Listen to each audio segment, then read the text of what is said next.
Welcome to Potter Eclipse, today's adventure. What if a healer found 31 loyalty potions in Harry's blood and exposed Dumbledore to the Wizengamot? If you haven't already, smash that subscribe button and ring the bell so you never miss a story. Now let's begin. Chapter 1, the boy came in on a floating stretcher at 6 minutes past 11, and the first thing healer Bram Holt noticed was that his readings lied. He noticed it before he noticed the scar, before he noticed the famous untidy hair plastered flat with sweat, before the junior Mediwitch had finished gabbling her hand over in the doorway of the toxicology theater. He noticed it because the diagnostic web he had thrown over the stretcher on instinct, a reflex 30 years deep, older than the boy on it, came back wrong, pulse strong, pupils sluggish. Magical core reading at the low end of an 11-year-old's in a body that had clearly seen 15 winters. And underneath all of it, threaded through the blood like silt through a slow river, a chemical signature so dense the web couldn't resolve it. It simply reported the equivalent of a shrug. Too much, unknown, layered. Holt had been a battlefield healer in the First War. He had pulled men out of the rubble of their own collapsed wards with their magic burned to ash and their bones turned to glass. He knew what a body looked like when it lied, and he knew the difference between a body that lied because it was dying and a body that lied because someone had spent a long time teaching it to. "Set him down," he said, gently. "What did you give him?" The Mediwitch Pelham, second year of her certification, good hands and a bad habit of talking when she was frightened, set the stretcher down over the examination plinth and let it sink. "Pepper up healer Holt, standard dose." He came in from Hogwarts. The school sent him by emergency flu, collapse at the end of term feast. The matron there had already tried a pepper up and awakening draft with no response, so when he presented unresponsive, I administered another standard pepper up too, and he convulsed. She stopped. "How did you?" "Because he's still convulsing." Holt put 2 fingers against the boy's sternum and felt it, the faint, fast, wrong tremor running under the skin, a body fighting a chemical war it had no idea it was in. Steam should have been pouring out of the boy's ears. That was what Pepper Up did. Instead, the steam came in thin, reluctant wisps, as though something in his blood were drinking the potion before it could work, and what it left behind was this, a fine seismic shudder, teeth just short of chattering, the magical core guttering like a candle in a draft.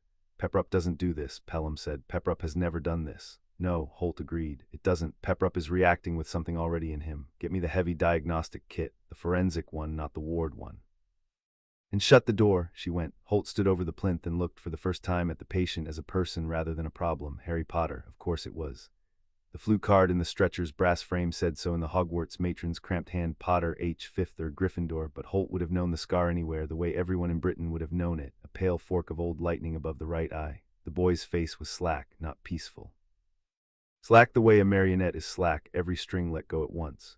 There was a stillness to him that Holt did not like, and he had spent enough of his life around dying people to know the difference between the stillness of a body shutting down and the stillness of a mind that had simply, somewhere along the line, stopped fighting. This was the second kind. Even unconscious, the boy was placid. Even convulsing, he was somehow agreeable about it. That was the thing Holt could not get past in the seconds before the heavy kit arrived. The boy was having a violent toxic reaction, and his face was the face of a child who had been taught not to make a fuss. The forensic kit came in a black case the size of a coffin lid, and when Holt threw the lid back, the instruments inside rose on their own and arranged themselves in the air above the plinth in a slow constellation. The deep-sounding lenses, the layered chronometer, the long brass needle of the resonance probe that could read a man's blood the way a tuning fork reads a struck bell. Holt rolled his sleeves to the elbow. "You're not certified to use half of this," Pelham said, and then, because she was not stupid, "Are you about to tell me to forget I said that?" "I'm about to tell you to witness everything I do and write down the time of each finding to the second," Holt said. "Get parchment, real parchment, not a self-inking quill. I don't want anything between your hand and the record. If anyone asks you later what you saw in this room, you are going to be able to answer, and I want your answer to be boring and exact. You understand me?" She did not understand him, not yet, but she got the parchment. Holt took down the resonance probe first. It was the oldest tool in the case and the one he trusted most, a thing of brass and unicorn hair that did exactly one job. It found foreign substances in living blood and named them, if it could, by their magical signature. Every brewed potion left a signature, a kind of fingerprint pressed into the body's own magic by the act of being absorbed. A single dose faded in days. A repeated dose given over weeks etched a groove. A dose given for years carved a canyon. The probe could read those canyons the way a geologist reads strata, oldest at the bottom, newest at the top, and it had never in Holt's experience been wrong, only sometimes overwhelmed.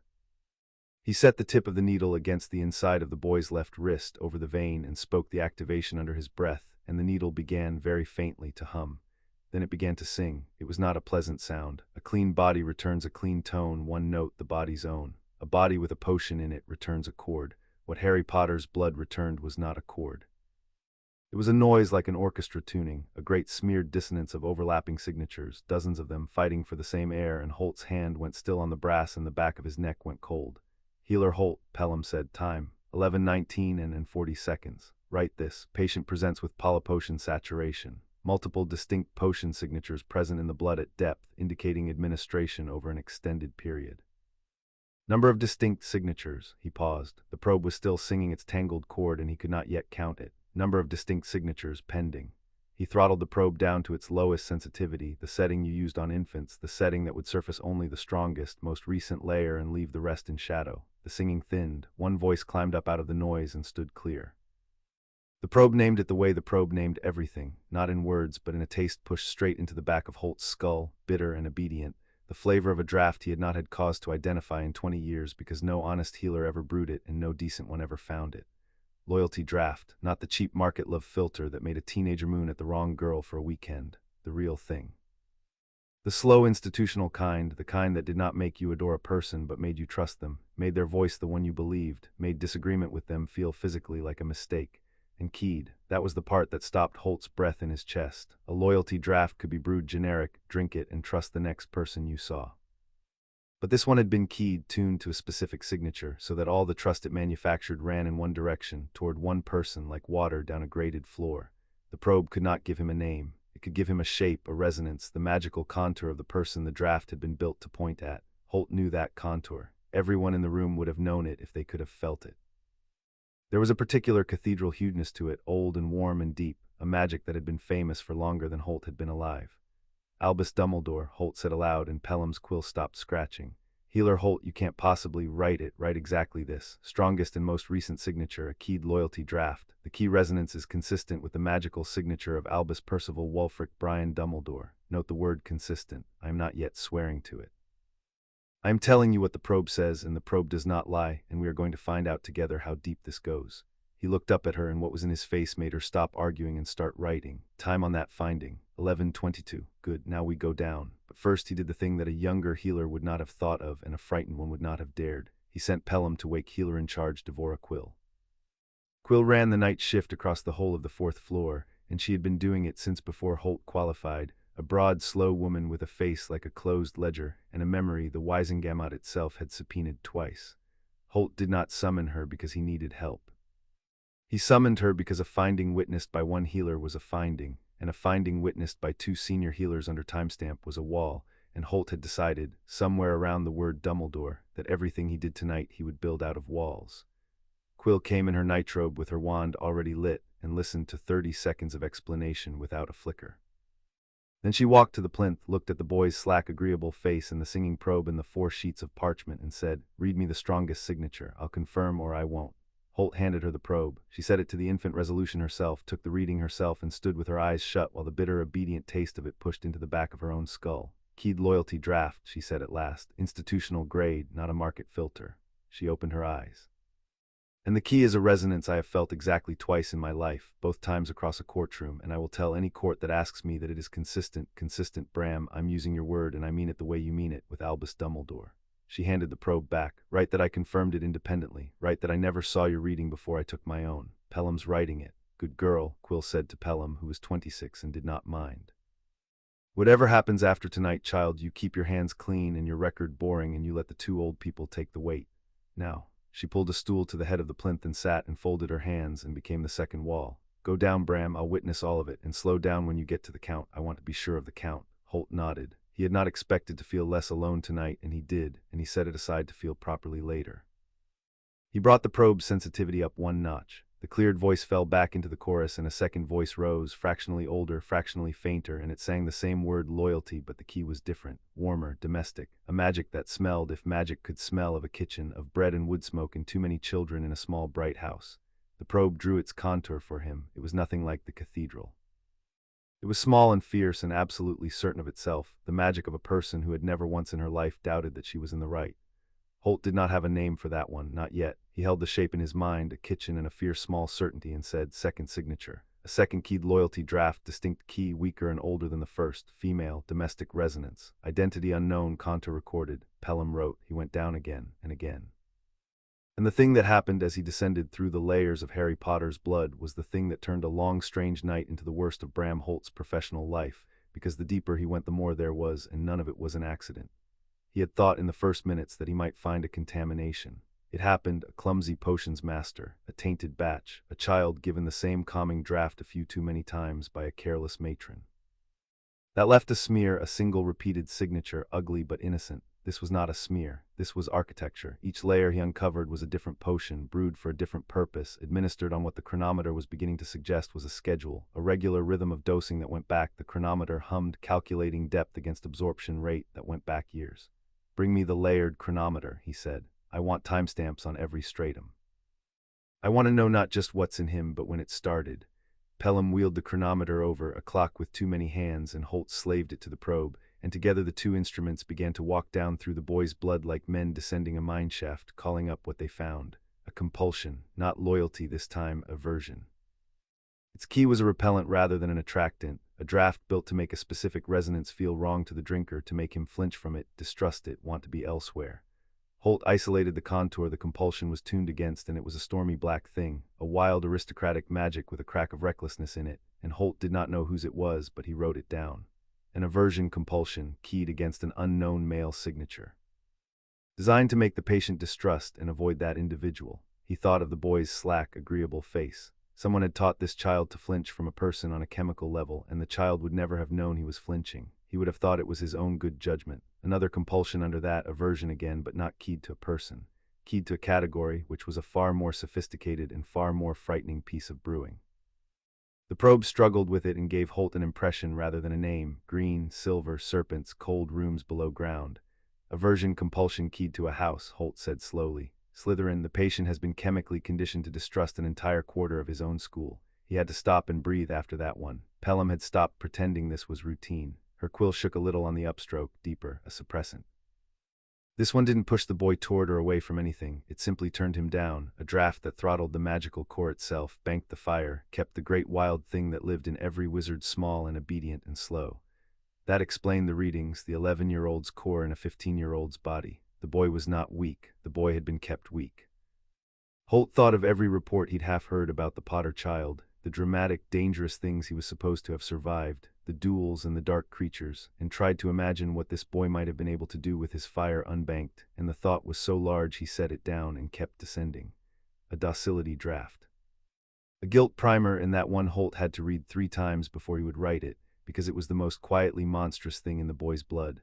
A compulsion not toward a person or away from a house, but toward a behavior, toward self-sacrifice. A slow chemical tutoring that made the drinker find the idea of dying for others not frightening but right, comfortable, like a coat that fit. Someone had spent years teaching this child that the correct shape of his own life was to walk willingly toward his own death. Holt had a grandson. He thought about his grandson and then made himself stop because his hands needed to be steady.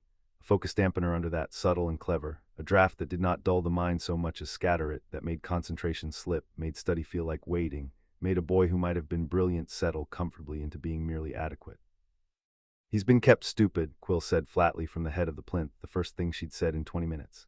Not stupid, average. Someone wanted this child to be exactly average. A genius is hard to aim. An average boy who trusts you is the easiest weapon in the world. Holt wrote it. He thought of every teacher who must have looked at Harry Potter and seen a middling student with a talent for survival, and never once wondered why the survival and the middling lived in the same skull. And under the focus dampener, oldest of its family and laid in deep, a thing the probe could barely name because it was less a potion than a leash, a draft that bound the boy's perception of his own magic so that he could feel only a fraction of what he had, reach only a fraction of what he could do, and would never feel the absence because you cannot miss a sense you were never allowed to know you had. Quill stood up when Holt named that one. She walked once around the plinth and sat back down, which from Devora Quill was the equivalent of another woman screaming. A love draught, proper Mortentia, diluted but a Mortentia, the most regulated potion in Britain, a Class A non-tradable substance, and it was keyed, and its key was young and bright and copper red, a girl's signature, and it sat in the boy's blood not as a recent dose but as a foundation, an old layer being topped up, so that whatever this boy thought he felt for one particular girl had been laid down in him like a road before he was old enough to choose where he wanted to walk. "Stop," Pelham said. She had gone the color of the parchment. Stop, I healer Holt. Do you understand what you're saying? Do you understand who you're saying it about? That's Albus Dumbledore. That's the chief warlock. I understand exactly who I'm saying it about, Holt said. That's why your handwriting is going to be so very neat. Time. She told him the time. He wrote it. He went down again. At half past midnight, he had stopped feeling the cold at the back of his neck because the cold had become the whole of him. A clean professional ice that he recognized from the war. The state a healer entered when the thing in front of him was too big to feel, and so he simply worked. He had a method now. The probe surfaced a signature. The chronometer dated it. Holt named it as precisely as he could and recorded the key if it had one. Pelham wrote it down and timed it. They had filled 4 sheets of parchment.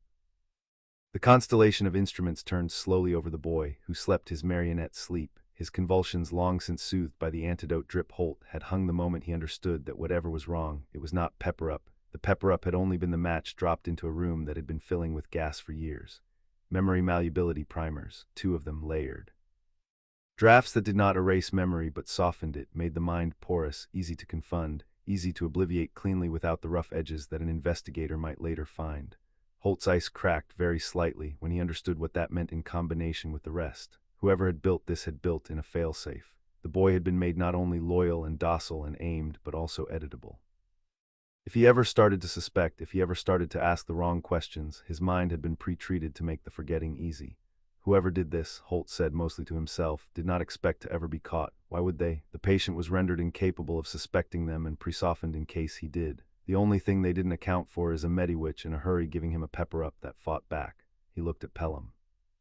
You may have saved this boy's life and his mind, and you did it by accident. Write that down too, not for him, for you. Years from now you're going to want to remember that the accident was yours. She didn't write it. She put the quill down and put both hands over her mouth, and Holt let her have the 30 seconds because she'd earned them, and then he said gently, pick it up, we're not finished, I need the number. That was the thing he had been circling all night and refusing to touch, the number. He had been naming families of potions, loyalties, aversions, suppressants, the love draft, the guilt primer, the memory primers, but a family was not a count. A keyed loyalty draft given once was 1 administration, given again 3 months later it was 2.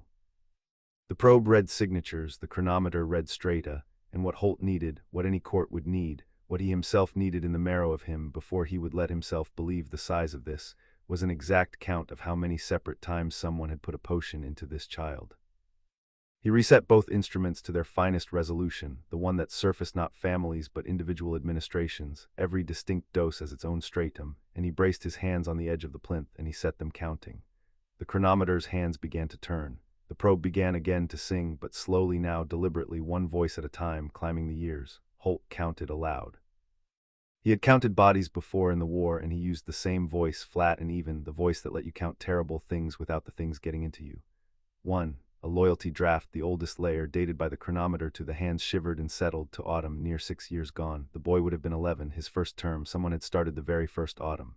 2. Another that winter. 3, 4, twin doses, spring of that first year, he climbed. The aversion against the stormy black signature came in at 5, summer. The love draft's foundation layer at 6, that same summer, which meant the girl had been chosen before the boy was 12. Holt's voice did not change. 7, 8. The domestic loyalty, the kitchen uncertainty woman, joined the chorus in the boy's second autumn, and from then on it ran parallel to Dumbledore's, 2 streams of manufactured trust pouring into the same child year after year, topped up, maintained, renewed every few months like a subscription. 9, 10, 11. By 20 he had passed the boy's 3rd year, by 25 the 4th. The suppressant came in heavy in the 4th and 5th years, dose stacked on dose, as though whoever was doing this had grown nervous, as though the boy had been getting stronger or more questioning and needed holding down. The guilt primer thickened in the 5th year too. The most recent loyalty draft, the strong clear one keyed to Dumbledore, the first voice Holt had heard, dated to 11 days ago. The end of term, someone had topped him up for the summer. 29, 30. And then one more, the newest of all, fainter than the rest because it had not had time to settle. A thin-top dressing of docility laid down, the chronometer's hands quivered and pointed 3 days ago. After the boy had already collapsed, after he was already in the care of the Hogwarts matron, someone had dosed him after he fell ill. 31, Holt said. The probe went quiet. The chronometer's hands folded down one by one and were still.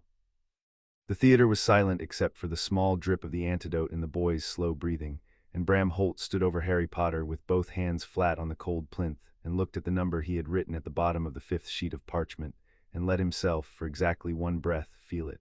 31. 31 separate times across nearly 6 years, someone, at least 2 someones, one with a cathedral for a soul and the other with a kitchen, had reached into this child and turned a dial. his trust, his loves, his fears, the size of his own magic, the shape he thought his future ought to take, down to and including the idea that it ought to end in his death. 31 administrations, scheduled and renewed and topped up, paid for somehow, brewed by someone, delivered by some hand into some cup again and again, while the boy grew up believing every feeling in him was his own. That's not possible, Pelham whispered. Healer Holt, that to do that to a child for years and nobody noticed. In 6 years nobody noticed. Nobody was meant to, Holt said. He was built so that the people closest to him would never question it, and built so that he himself could be edited if he ever did. The only people who could have caught it are people like us, and people like us never had a reason to put a forensic probe on Harry Potter, because why would we? He's a healthy boy who survives things, everyone says so. He straightened, his back ached. He was 61 years old and he felt, suddenly, all of it. He survives things, of course he does, he was made to. He looked down at the boy. Harry Potter chose that moment as if he had heard to surface. It was not waking, not properly.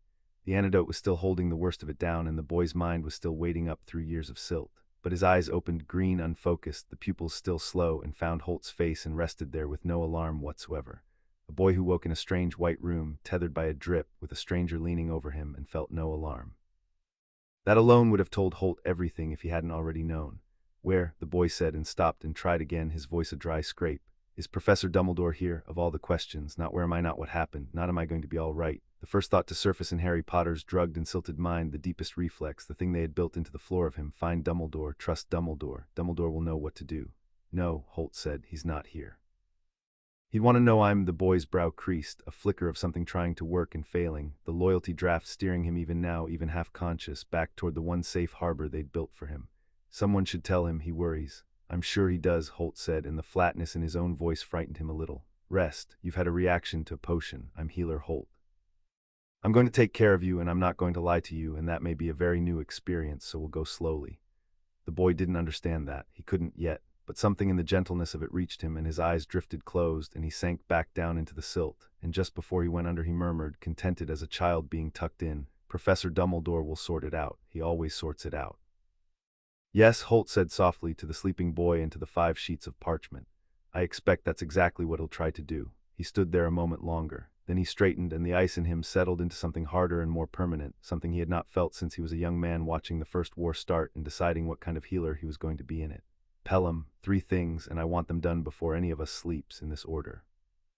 He was already moving, peeling off his gloves, reaching for the sealed evidence vials that lived in the bottom of the forensic case for exactly the kind of night no one ever expected to have. First, we take 6 vials of his blood, sealed under all 3 of our signatures and a time-stamped charm, and they do not leave my personal custody until I decide where they're safe. Second, the 3 of us put tonight into a pensive before we sleep, before anyone has the chance to talk to us, because memories given freely within the day are admissible and memories given later are not, and I have a feeling we are going to want this admissible. Third, he picked up the 5 sheets of parchment, squared their edges, and looked at the name written near the top in Pelham's careful, frightened, beautifully boring hand, consistent with the magical signature of Albus Percival Wulfric Brian Dumbledore. Third, we do not tell the hospital board, we do not tell the ministry's hospital liaison. We do not, under any circumstances, tell anyone connected to that man that we know, because the moment they know we know, they will come for the parchment and the vials and your memory and mine, and they will be very kind about it, and very reasonable, and they will explain that it's for the greater good. And then this boy will go back to Hogwarts in the autumn and be topped up for another 6 years, and you and I will go home not quite able to remember why we feel so sad. Pelham stared at him.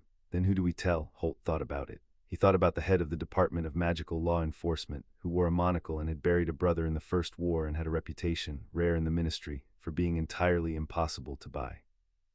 He thought about a stormy black signature, an aversion compulsion keyed against a wild aristocratic magic, a man the boy had been chemically trained to distrust, which in Holt's growing understanding of this night meant a man someone had badly wanted kept away from him. There were not many men in Britain whose magic ran black and reckless and old. There was one in particular who had been splashed across the prophet a year ago when he was cleared of crimes he had never committed, and who happened to be, by blood, the closest thing this boy had to family. We tell the people they worked hardest to keep away from him, Holt said. Quill had not moved from the head of the plinth. She watched Holt across the sleeping boy with her closed ledger face, and when she spoke it was slow and certain. You understand what you're starting, Bram, not a complaint. A scandal, a war inside the ministry, and the man at the other end of it has held the Wizengamot in his pocket for 50 years and beaten a Dark Lord and been called the greatest wizard alive by people who weren't being paid to say it. You put a probe on Harry Potter at 11 tonight, and by morning you'll have made the most powerful man in Britain your enemy for the rest of your life. I want to hear you say you know that before I sign anything. I know it. Why? Quill said. You're 61. You could seal these vials, send the boy home cured, write it up as an unexplained polypotion exposure, and retire to your roses next spring with a clean license and no funeral oration delivered by Albus Dumbledore himself, who would mean every word of it. Why not? Holt was quiet a moment. He did not look away into the past. He looked straight at her. In the First War I had a boy on my table, younger than this one, brought in from a raid. Magic burned down to nothing. I could save the magic or save the life, and I had about a minute to choose, and I chose the life, and his family never forgave me, because in their world a squib son was a kind of death. I have spent a long time being sure I chose right. He looked down at Harry Potter. I don't get to choose for this one. Someone already chose for him 31 times. They decided who he'd love and who he'd fear and how small he'd be and that he'd die for them when the time came, and they did it so well that the boy thanks them for it in his sleep. The only thing I can do for him is give him back the choosing. That's the whole of medicine, Devora. Give the body back to the person who lives in it. I'm not going to stop doing my job because the man who broke this boy is famous. Quill looked at him for a long moment. Then she took the quill out of Pelham's hand, signed her name at the foot of all 5 sheets in a hand as plain and heavy as a tombstone, and gave it back.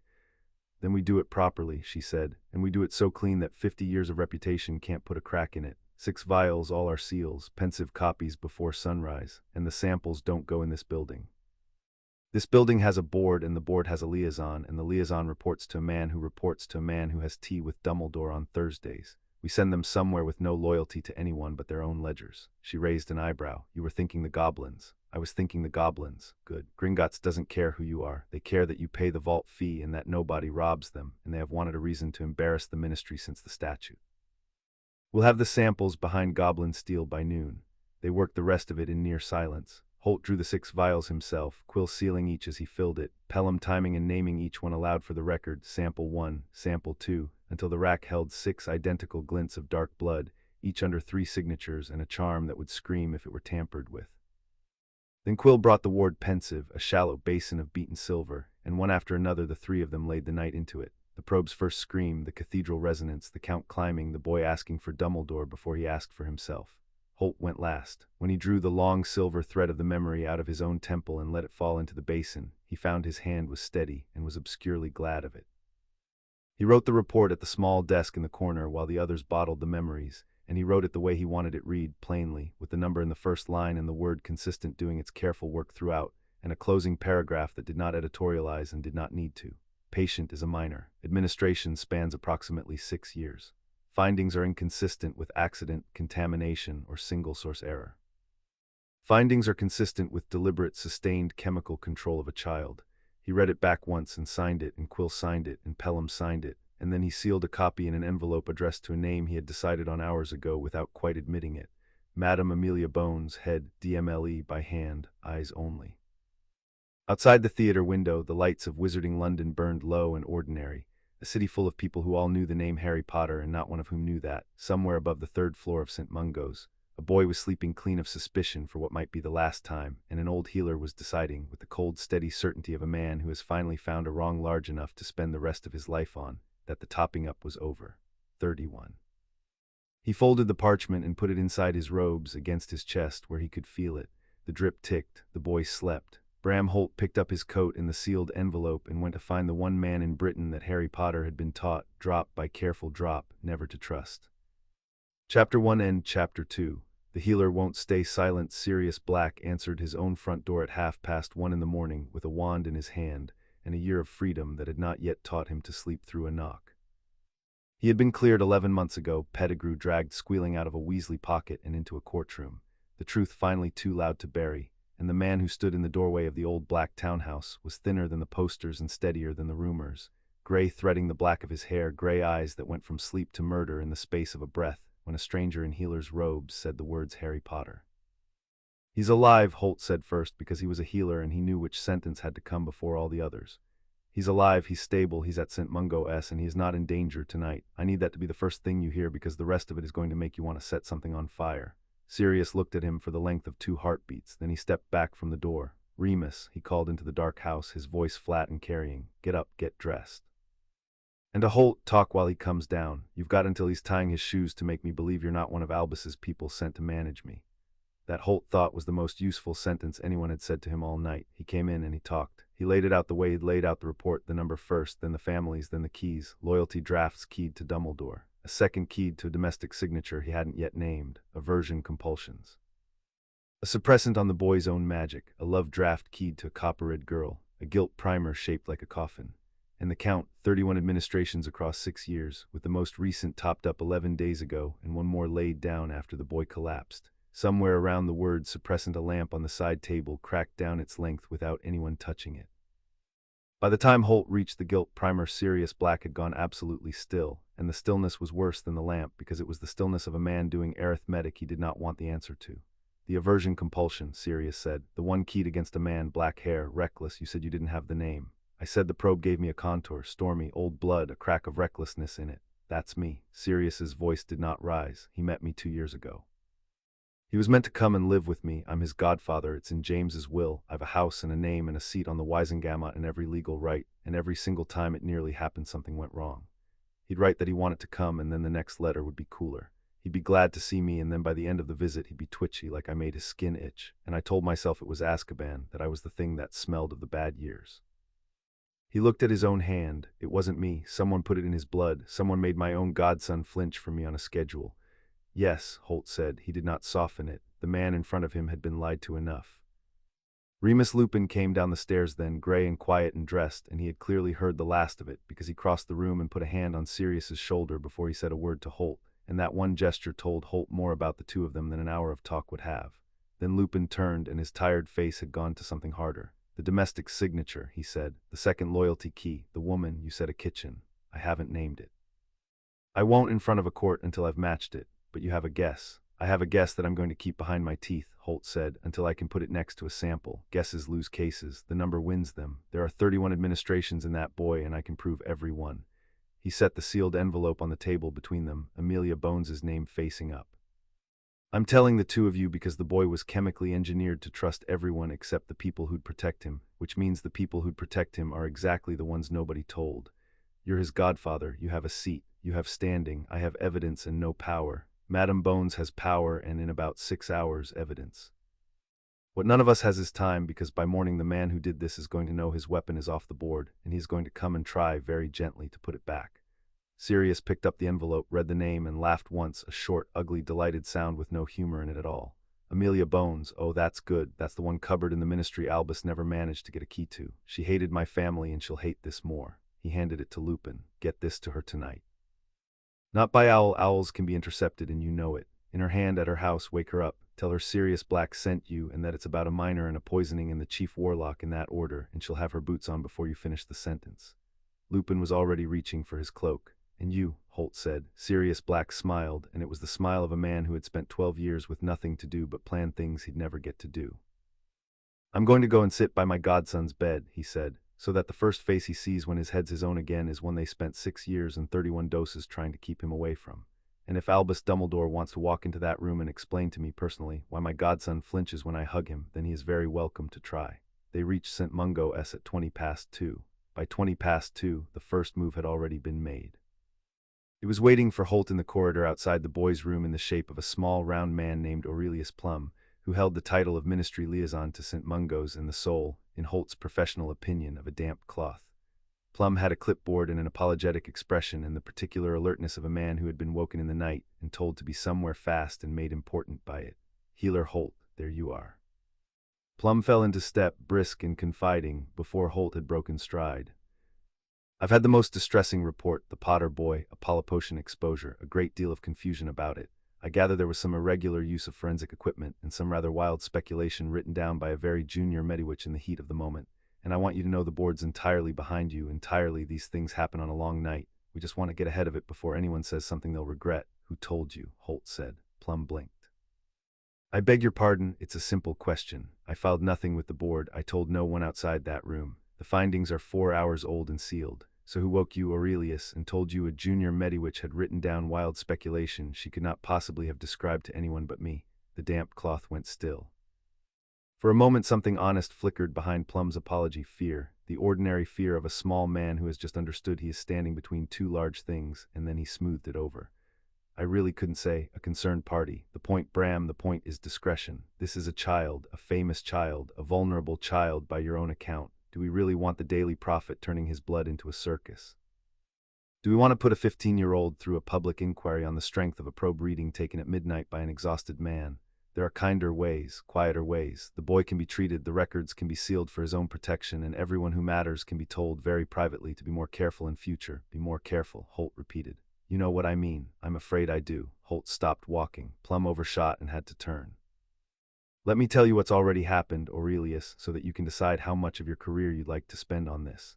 6 vials of that child's blood are sealed under 3 healers' signatures. 3 independent pensive memories of the diagnosis exist, given freely within the day, which makes them admissible. As of about 10 minutes ago, copies of all of it are on their way into the personal custody of the head of the Department of Magical Law Enforcement. There's nothing left in this building to seal. There's nothing left to make quiet. The only thing your concerned party can do now is decide whether to be a defendant or a witness, and you can tell him I said so, since you clearly have his flu address. He started walking again. Get out of my corridor. You're standing where the boy's family is going to need to stand. He left Plum in the middle of the hall with his clipboard and his apology and went into the boy's room, where Sirius Black was already sitting in the visitor's chair with his elbows on his knees, watching his godson breathe. Harry slept the cleaner sleep of the antidote now, less marionette than boy, a faint crease between his brows as though even unconscious some part of him had begun to feel the absence of the weight it had carried for 6 years. Sirius didn't look up. He's frowning, he said. He never used to frown in his sleep. Last time he stayed here he slept like the dead and smiled at nothing. I thought it meant he was happy. It meant he was sedated, Holt said. The frown is good. The frown is him coming back. Sirius nodded slowly. Outside, very faint, a clock somewhere in the building struck the half hour, and Holt thought they might have an hour, maybe 2, before the second move. It came at 20 to 4, and it did not knock. The door opened without sound, and Albus Dumbledore was simply there, the way weather is there, filling the doorway in robes the color of a bruised plum, and an expression of such deep, weary, grandfatherly grief that Holt felt the pull of it in his own chest before his mind caught up and named it for what it was. This was a man who had spent 50 years being believed. The believing came off him like warmth off a stove. Even with the parchment against his chest and the number in his head, Holt felt the ancient animal part of himself want to lower its eyes and trust. He did not. He had spent the night learning exactly what that pull was worth. Bram Holt, Dumbledore said, and his voice was gentle and ruined, an old man at a graveside. I came as soon as I heard. How is he? Stable, Holt said. And you heard remarkably fast, Headmaster, for a thing that happened in a sealed room. The blue eyes moved past him to the bed, and to the man sitting beside it, and something passed over Dumbledore's face, not surprise, Holt noted. He had not expected Sirius, and he adjusted to him in half a second, which was its own kind of confession. Sirius, I am glad you're here, truly. The boy will need his family. He came forward into the room, slow and stooped, and the grief on him deepened, and it was masterful. It was genuinely masterful, and Holt understood that the man believed every ounce of it, which was what made him so dangerous. I have failed him. That much is already clear to me. I was charged with his protection, and something terrible has been done to him under my care, and I will spend whatever is left of my life making it right. But Bram, he turned, and now the grief had a frame of reason around it, gentle and total. We must be very careful now that in our anger we do not do the boy a second harm to answer the first.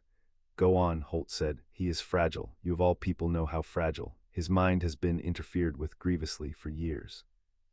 To drag that mind in its current state into the brutal machinery of a public trial, veritaserum, cross-examination, the prophet, the gawking, the doubt cast on his every memory and feeling, Bram, it could break what's left of him. There are healers, discreet healers, who can purge these substances quietly. There is no need for the world to know that Harry Potter was ever anything less than whole. He has carried enough. Let us carry this part for him. Let us treat him gently away from the light, and let the question of who is to blame be settled privately, among those of us who love him, rather than thrown to a mob that will devour him in the name of defending him. It was, Holt thought, a genuinely beautiful argument. It would have worked on almost anyone. It was built, like everything else this man had built, to make the kind thing and the convenient thing look like the same thing. You want it kept quiet, Holt said, so that you can be the one to purge him. I want it kept quiet so that a damaged child is not made into a public spectacle. And the discreet healer you have in mind, would that be one of your own, someone who reports to you, someone who, while purging the 31 substances I found, would have the boy unconscious and alone and entirely in the care of people loyal to you for days? The grief did not flicker. The man was too good for that. But Sirius Black in the chair had gone very quiet and very dangerous, and it was Sirius who said in a pleasant conversational voice, He's not going to be purged by anyone you've ever met, Albus. He's going to be purged here by Healer Holt, with my godfather's signature on every consent form and an aura on the door, because I've just this minute decided I don't trust a single person you've ever smiled at." He stood. He was taller than Dumbledore now that the old man stooped, and for the first time the warmth in the room had a wall in front of it.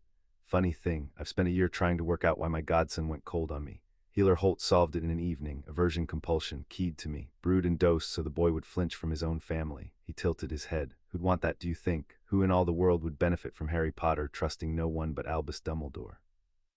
"Sirius," Dumbledore said with infinite sadness, "grief makes us look for someone to blame, and I am the easiest target in Britain because I am the one who was responsible. I do not ask you to spare me, I ask you to spare him."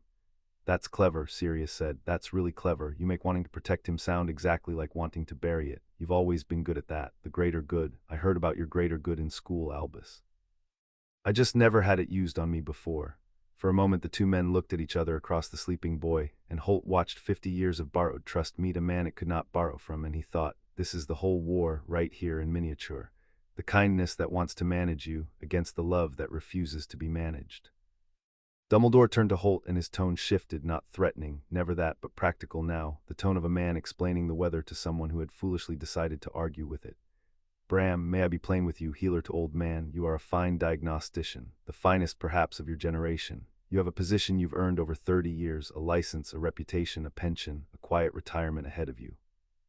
The Mungo's chair of diagnostic magic falls vacant next year, and a word from me, I am a governor, you know, and the board listens, a word from me would all but place you in it. A capstone to a great career, I would be honored to give it.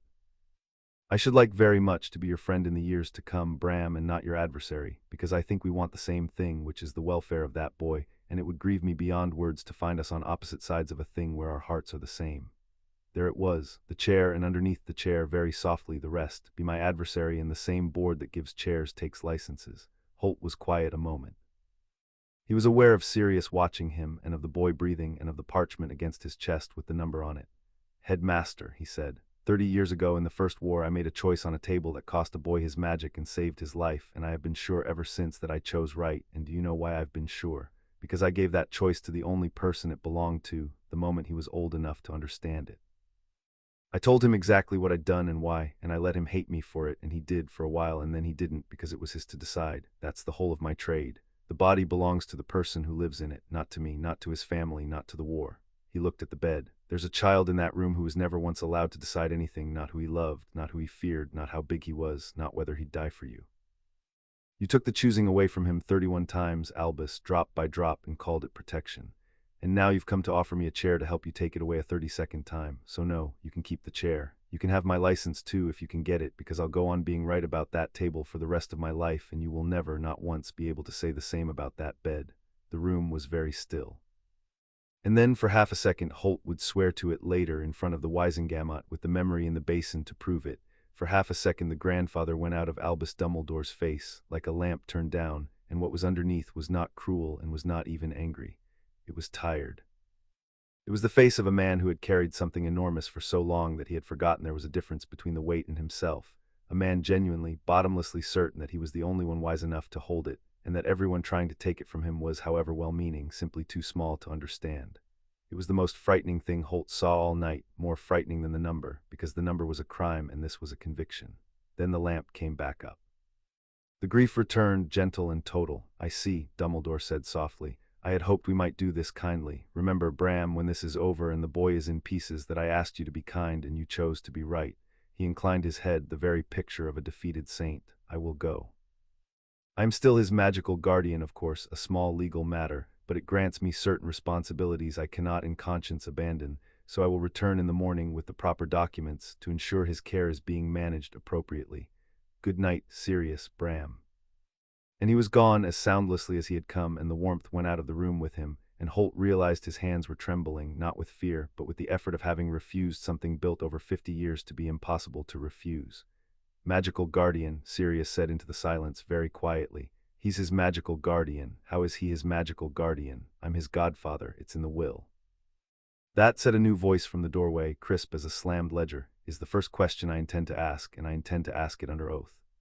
Amelia Bones did not fill a doorway the way Dumbledore did. She occupied it squarely, monocle catching the corridor light, two oars at her back and an expression that suggested she had been woken at 3 in the morning and considered it the most useful thing anyone had done for her in a year. Behind her, Remus Lupin, who had clearly run the whole way and clearly didn't regret it. Healer Holt, I've read your report twice on the way over, and I'll read it 40 more times before I'm done, and I'll tell you now what I told the werewolf on my doorstep. It is the cleanest piece of forensic work I've seen cross my desk in a decade, and if a tenth of it survives examination, it is the worst thing the ministry has ever had to look at. She stepped in. Her eyes went to the boy, and for just a moment the prosecutor in her gave way to something older and sadder, and then it was gone and the prosecutor was back. Did I just pass Albus Dumbledore in the corridor pretending he hadn't been crying? You did. And what did he want? He wanted to take the boy away and purge him quietly with his own people, Holt said. And when I refused, he reminded me he was the boy's magical guardian and would be back in the morning with documents. Amelia Bones went very still in a way that reminded Holt, suddenly and exactly, of Sirius doing arithmetic. Magical guardian, she said. Now that's interesting. Because I happen to know that magical guardianship of a minor with a living, named, willing guardian, which this boy has in you, Lord Black, the moment your name was cleared, requires a Wizengamot grant, and there's no such grant on file because I had my office pull the Potter file the instant I read keyed to Dumbledore on your second page, Healer Holt. There is no guardianship order, there is a letter. A single letter, 15 years old, from Albus Dumbledore to the Ministry, asserting guardianship, which no one ever challenged because no one ever imagined they'd need to, and which has exactly the legal weight of a man writing "This is mine" on a thing in ink and daring anyone to argue. She turned to her aurors. Savage, Proudfoot. As of now, this child is a ward of the department, under protective custody of this department, and no one, I don't care if they arrive with the minister on a leash, removes him, treats him, or so much as adjusts his pillow without my written order and Lord Black's countersignature. Savage, you're on this door until I send relief. If Albus Dumbledore returns in the morning with documents, you will accept the documents with great courtesy, and you will not let him through that door, and you will send for me. Yes, madam, said Savage, and took up position with the air of a man who had just been given the best assignment of his life. Bones turned back to Holt. Now, the samples, tell me they're not in this building. Gringotts by noon, Holt said. 3 healer's seals, a tamper charm, and a goblin vault. I assumed you'd want them somewhere the ministry couldn't reach without a goblin's permission. For the first time that night, Amelia Bones smiled, and it was not a warm smile. It was the smile of a hunter who has just been handed a better rifle than she dared hope for. Healer Holt, she said, I have spent 20 years watching that man make evidence go quietly soft, witnesses who reconsider, documents that misfile, memories that grow vague, all of it gentle, all of it deniable, all of it for the greater good. And in one night you have built me a case he cannot touch, sealed blood he can't reach, sworn memories he can't unsay, a protective order he can't override. And a child who, once he's purged, becomes the one witness in Britain whose testimony no one will dare to doubt. She drew a slow breath. He's going to fight this, you understand that. He won't fight it with poison now because the poison's the crime. He'll fight it with procedure and reputation, and 50 years of everyone in that chamber owing him their careers, and he is very, very good at it, better than anyone alive. He may still win. What do you need from me? Holt said. I need you to stay exactly the kind of man who lodges his evidence with goblins before breakfast, Bones said. I need the boy purged, cleanly, witnessed on the record, so that when he wakes up he can tell the Wizengamot in his own clear voice what was done to him. And I need you to understand, all 3 of you, her eyes moved across Holt and Sirius and Lupin, that from this hour you are at war with the most beloved man in our world, that he will smile through every minute of it, and that he will mean the smile, and that meaning it is exactly what makes him win.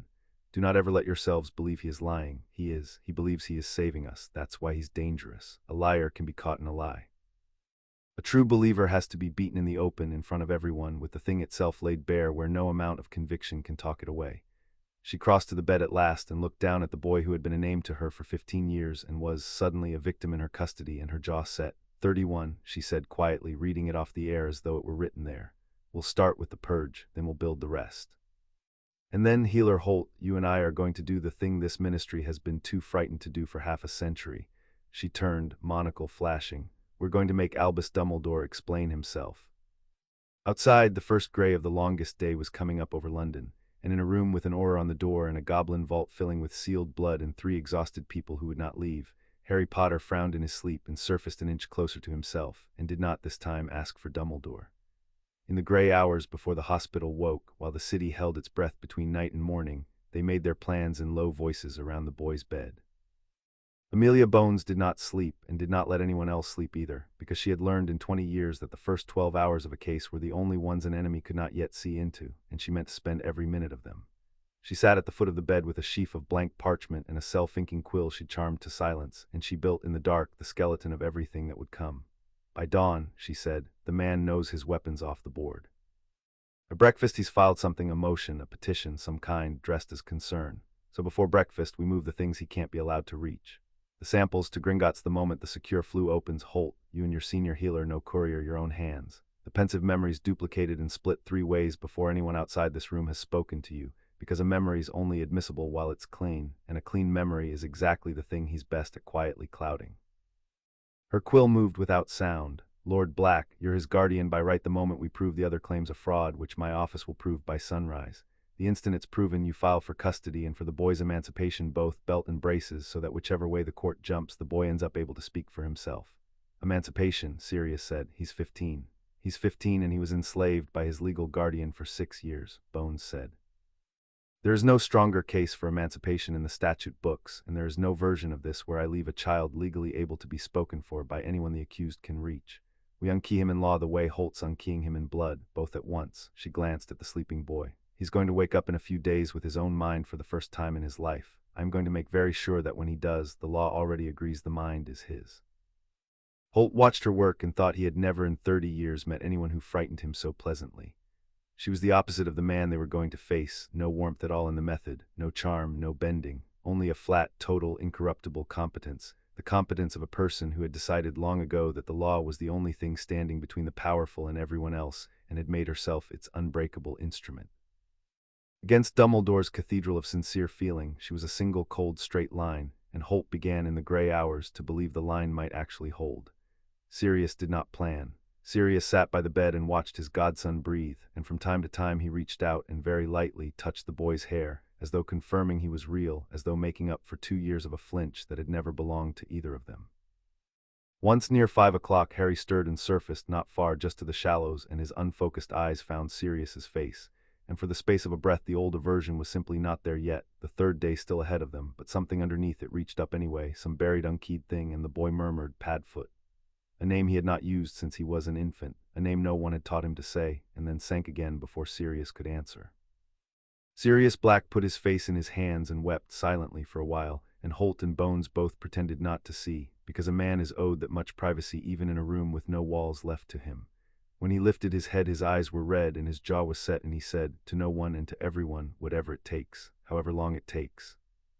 I had him for one afternoon when he was a year old, and they took 12 years of my life, and then they took him too, drop by drop, and made him flinch from me.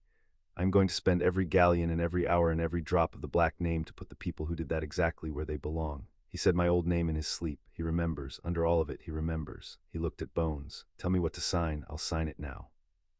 I'll sign it before the ink on his enslavement is dry. Soon, Bones said, not unkindly. First we let the healer give him back enough of himself to sign things of his own. The whole point, Lord Black, is that from now on, as much as we can manage it, this boy decides. We build the cage around the men who took his choosing. We do not build a kinder cage and put him in it ourselves, however much we love him. He's been spoken for his whole life. Our job is to make him the last person who ever speaks for himself, and the first. She returned to her parchment. It starts the moment he can hold a quill. Until then, we hold the line, and we hold it cleanly, so there's something whole to hand him when he reaches for it. And so they kept the vigil through the last of the dark, the prosecutor building her flawless skeleton, the godfather keeping watch over the boy who had remembered his name, the old healer turning the brass chronometer over in his hand and listening to the antidote drip count down the hours. 3 very different people bound by one refusal, while above the rooftops the longest day of all their lives came up gray, and then gold over a city that did not yet know anything had changed.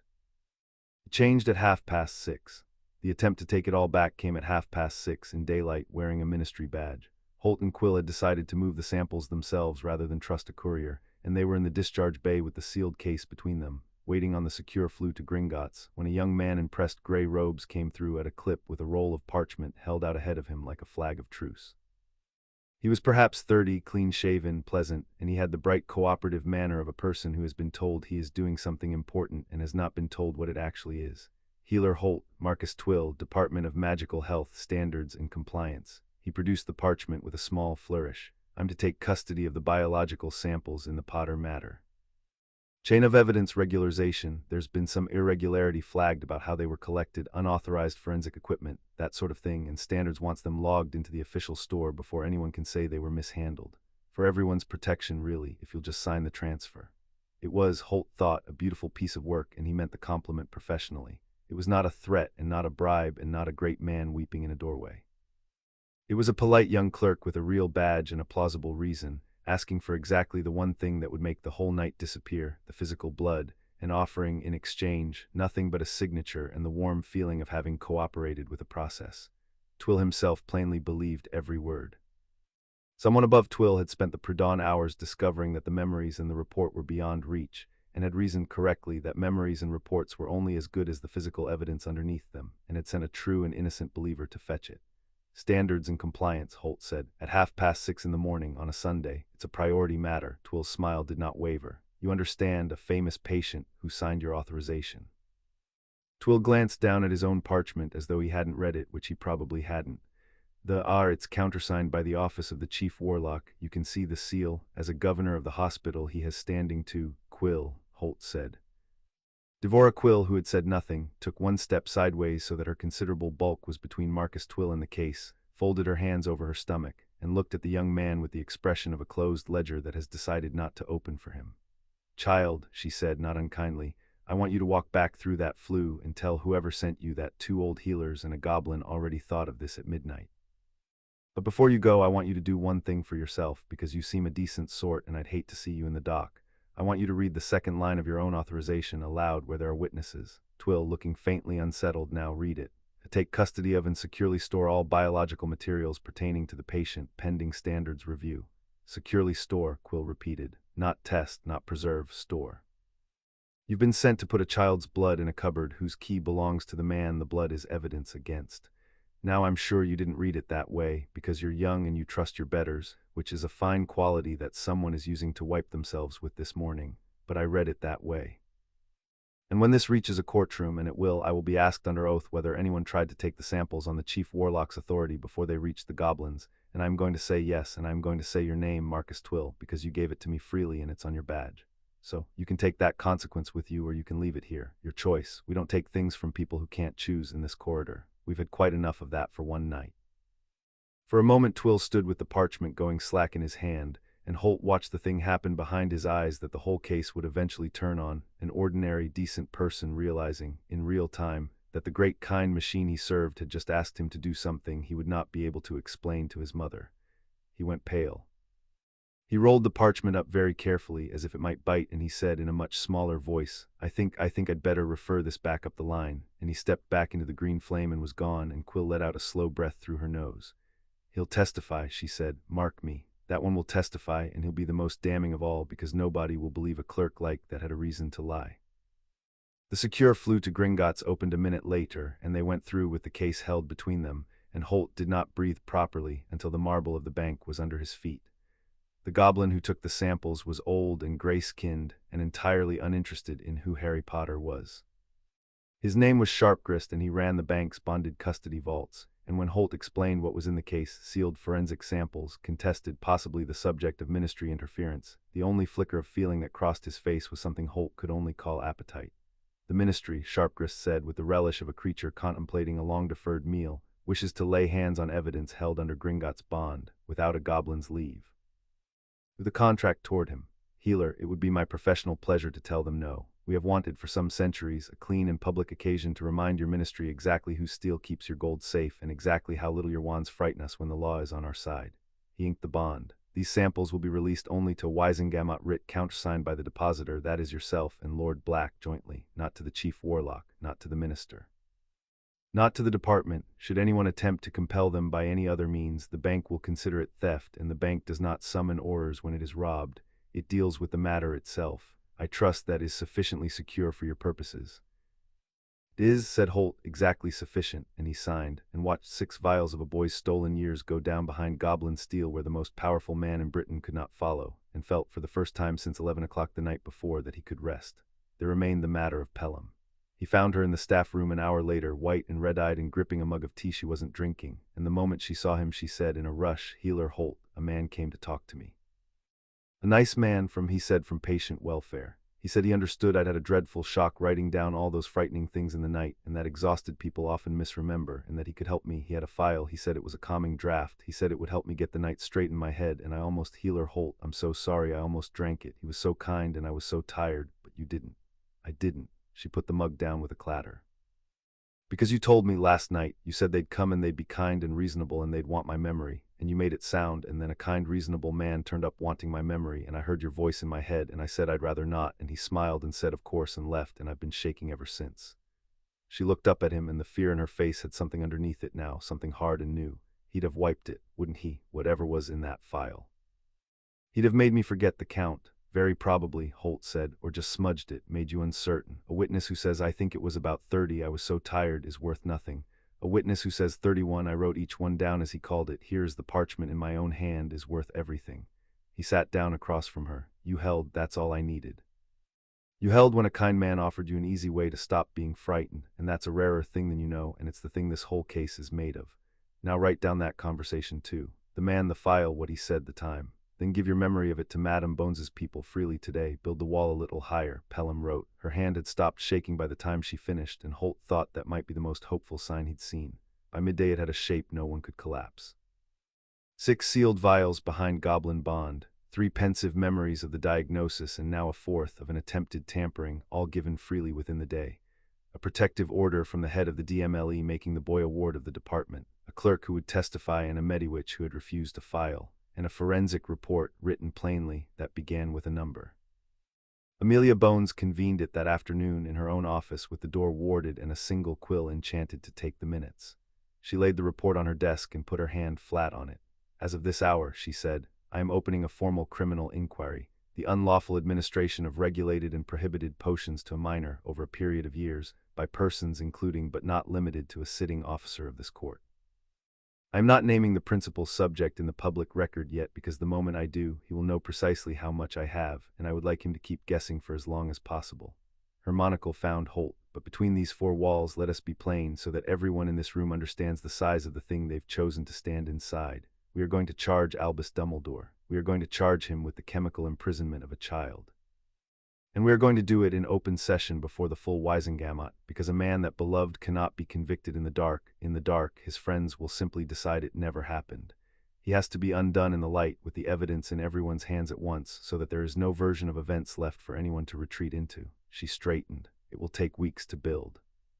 He will spend those weeks fighting us with every soft and deniable weapon he owns, and some of you in this room he will try to reach, and when he tries, he will be gentle and he will be sincere, and you will want to believe him. Remember the number. When the kindness comes for you, and it will, you count to 31 and you hold. She lifted her hand from the report. Now, she said, let's wake the boy up properly and let's give him back his own mind, and then let's find out what Harry Potter wants to do to the people who stole it. Because in the end it's his case, not mine. It always was. We've only been keeping it warm until he was himself enough to take it. Chapter 2 and Chapter 3. Purge. The purge took 4 days, and Holt did it the slow way, the cruel-looking way, the only way that was safe. You could not simply flush 6 years of layered potions out of a body. Strip them too fast, and the mind, suddenly handed back all the choices that had been made for it, could tear itself apart reaching for the ones that were no longer there. So Holt went the way he had gone down into the boy's blood, one stratum at a time, newest first, each layer drawn out with its own bespoke antidote, and the boy allowed a day to find his feet on the new ground before the next was taken. It meant Harry Potter woke not all at once but in pieces, the world arriving in him a sense at a time, and Holt stayed for most of it, because a man ought to be present for the thing he has started. The docility went first, the thin-top dressing, 3 days old. Harry woke from that one and asked for the first time where he was and what had happened, and whether he was all right in that order, and Holt heard Sirius make a small broken sound in the visitor's chair, because those were the questions of a boy who had begun, just slightly, to mind what became of him. The suppressant came out on the 2nd day, and that was the one that frightened the staff, because when the leash on his magic loosened, the boy's core came up like a held breath finally let go. The instruments in the room sang. A water glass on the side table shivered, rose half an inch, and set itself down again, and Harry stared at it with an expression Holt had not seen on him before, not fear, not pride, but a kind of vertigo, the look of a man who has lived his whole life in a low-ceilinged room and stood up straight for the first time and felt how much headroom there had always been. Was that me? He said. That was you, Holt said. That was always you. You've just never been allowed to feel the size of it. Harry looked at his own hands as if they belonged to someone he was only now being introduced to, and said nothing for a long time. The compulsions came out on the third day, and that was the hard one because compulsions did not leave cleanly, they left holes. The aversion to Sirius drained away over a single gray afternoon, and Holt watched the boy's face change every time his godfather moved, flinch, then puzzlement at the flinch, then slowly the flinch failing to arrive, until at last Sirius reached out to push a strand of hair off the boy's forehead and Harry did not pull back, and then Harry's face crumpled just once before he got hold of it. Because he had finally understood that the thing that had kept him at arm's length from the one man who wanted him was a recipe. "I thought you made me nervous," Harry said. His voice was steady. The steadiness cost him. "Every time I thought it was me, I thought I was just bad at it, bad at having family. I'd want to write to you and then I'd feel sick about it and I'd put it off and I thought that meant something true about me." He looked at Sirius. "It wasn't true, was it?" "Oh," Sirius said. He had stopped trying to keep his own voice level a while ago. "It wasn't true, pup, not a word of it. You were as glad to see me as I was to see you every single time, and someone put a wall up between us drop by drop and let us both think we'd built it ourselves." Harry nodded slowly. He did not cry, which Holt found more unsettling than tears would have been. Something was happening in the boy that was harder and colder than grief. He was beginning to do arithmetic. The Slytherin aversion went the same afternoon, and Harry sat very still afterward and said, "There was a boy first year on the train. He put his hand out and I didn't even know why. I told myself he was unpleasant, and maybe he was, but I never gave him the chance to be anything else because the second he said which house he wanted I felt like I'd swallowed something rotten." He frowned. "How many of those? How many people did I write off because of a potion? How many doors did I think I was choosing to close that were closed before I got to them?" "I don't know," Holt said honestly. "You'll never know all of them. That's part of what was taken." "That's the part I mind most," Harry said quietly, and Holt believed him. The loyalties and the love draft and the guilt primer came out last, on the fourth day together, because they were the oldest and the deepest and the most tangled, and because Holt judged the boy was finally strong enough to survive losing them. He warned him first. He sat on the edge of the bed and told him plainly what was about to go. "3 things come out today," he said. "I want you to know what they are before you feel them leave, so that when the ground moves you know it's the ground and not you. There's a loyalty draft keyed to Albus Dumbledore. When it goes, your trust in him is going to fall out from under you all at once, and it's going to feel like betrayal, except it's the opposite. It's the betrayal ending. There's a second loyalty keyed to a woman whose name I'll tell you when you're ready, and there's a love draft keyed to a girl that's older than any feeling you can remember having for her." He paused. "And there's one more, a compulsion toward dying for others, toward thinking that's the right shape for your life. When that one goes, you may suddenly want to live a great deal more than you have, and that's going to feel strange too, almost like cowardice. It is. It's just you wanting your own life back." "Let it come." Harry listened to all of it without moving. Then he said, "Take them out." Holt took them out. He would remember the next hour for the rest of his life. Not because the boy screamed, he didn't. He made almost no sound at all, but because of the silence with which Harry Potter sat up in the white bed and felt, one after another, the loves and loyalties of his life lift away and reveal what had been underneath them. The trust in Dumbledore went, and Holt watched it go, watched the warmth the whole world felt for that old man drain out of the boy's face and leave behind something flat and cold and very, very awake. The love draft went, and Harry's hand rose to his own chest as though he could feel the absence there, a road that led nowhere, a feeling he had built a great deal on top of that turned out to have no floor. And the guilt primer went, and the boy drew a breath that seemed to go down further than any breath he'd taken and let it out and said, in a voice Holt had not heard from him before, clear, level, his own, "I don't want to die."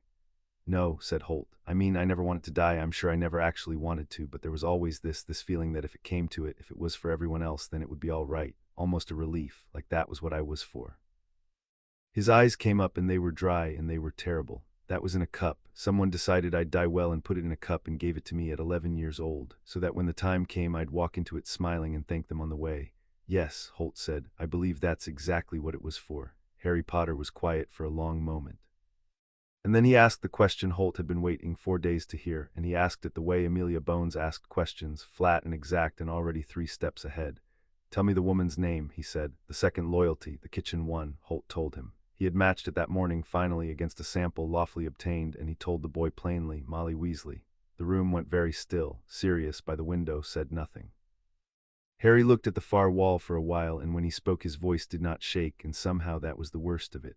"The burrow," he said. "I always said the burrow was the first place that ever felt like home. I said it to everyone. I believed it down to my bones. I thought I'd finally found a family that wanted me." He laughed once with no humor in it at all, the exact laugh his godfather had laughed 4 nights before in a doorway, and Holt thought, it's hereditary after all, that laugh, even when there's no blood in it. It was keyed. Home was keyed. She brewed me a family, and I cried with gratitude into it for 4 summers. He turned, and the love draft, the coppered girl, that's, I won't say the name, Holt said. The probe gave me a contour, not a name, and I won't put a child's name to it without proof, but you'll know who. Don't let yourself hate her until you know whether she chose it or whether someone chose it for her too. That distinction is going to matter more than you think. Ginny, Harry said anyway very softly to himself, and then he closed his eyes, and for the first time in 4 days he looked his actual age, 15, and hollowed out and alone in the middle of a wreckage that had been arranged to look his whole life like a home.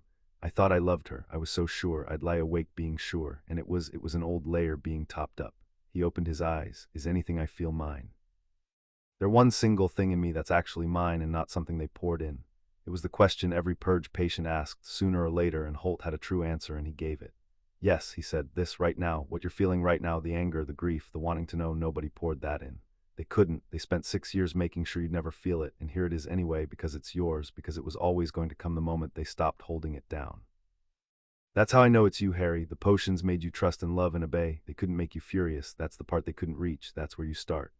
Harry Potter sat with that for a long moment, and then something settled in his face. Holt watched it happen, watched the hollow fill, not with warmth, but with purpose, the cold, clean purpose of a person who has finally been handed an accurate map of the country he's been lost in. All right, Harry said, then I want to know everything. Not the gentle version, all of it. How many, how long, who, how, who paid. I want the report, I want the names. I want to understand exactly what was done to me and exactly who did it. And then he looked at his godfather and then at the old healer, and his green eyes were perfectly steady. And then I'm going to make them say it out loud, in front of everyone. I'm not going to hide in a quiet room and be gently fixed so that nobody important is embarrassed. They made me a secret my whole life. I'm done being a secret. Sirius crossed the room and crouched by the bed so that he was level with the boy, and there was something fierce and proud and heartbroken in his ruined, handsome face. You sound like your father, he said. You sound exactly like James the day he decided to do something he was told he couldn't, and you sound like Lily, who decided it cold and never raised her voice once. He gripped the boy's shoulder. You don't have to do it, you know that. We can take you somewhere safe. The Black House is warded to the teeth. You could just be free of it and let me and Bones and Amelia fight it for you. No, Harry said, and the single word had a weight to it that made even Sirius go quiet. If I run, he wins the only way that still matters. He gets to keep being Albus Dumbledore, the great kind man who unfortunately had a tragedy happen near him. I won't give him that. He doesn't get to be sorry in private. He looked at Holt. You said the body belongs to the person who lives in it. You gave me mine back, so it's my case. Mine. I'll take all the help in the world. I'm not stupid. I know what I'm walking into, but the decisions are mine, and the first decision is that this happens in the open or not at all. A muscle moved in his jaw. Now, there's something I need you to do, and I need it done today before he thinks of it himself, because if I've worked it out, then he worked it out 4 days ago. Name it, Holt said. Ron, Harry said. Ron Weasley, my best friend, the boy who's been at my side since the first day, who fights with me and stands by me and reports back to. He stopped. His jaw tightened. I need him scanned because I just realized something. The loyalty keyed to Molly Weasley. She had access to me 3 months a year at the Burrow. But there was someone with access to me 10 months a year, someone in my dormitory. Someone who shared my food in my common room and every plan I ever made out loud. He met Holt's eyes. If I were going to keep a weapon pointed and watched, I wouldn't only dose the weapon. I'd dose the friend who sleeps 4 feet away from it. Scan Ron, please. I have to know if my best friend is my best friend or if he's another cup someone handed me. Holt and Sirius exchanged a look over the bed. Bones can have him brought in within the hour, Sirius said, quietly. We can tell the family it's a follow-up on Harry's exposure. Contact tracing, perfectly routine. No, Harry said. Don't tell the family anything, especially not the family. And the cold in it was absolute, and Sirius nodded slowly and went to find Amelia Bones. They scanned Ron Weasley that evening in the next room, and Harry insisted on being there, propped in a chair by the wall with a blanket over his knees and a stillness about him that the staff had learned in 4 days not to mistake for weakness. Ron came in baffled and freckled and faintly indignant, complaining about being dragged from the Burrow without his dinner.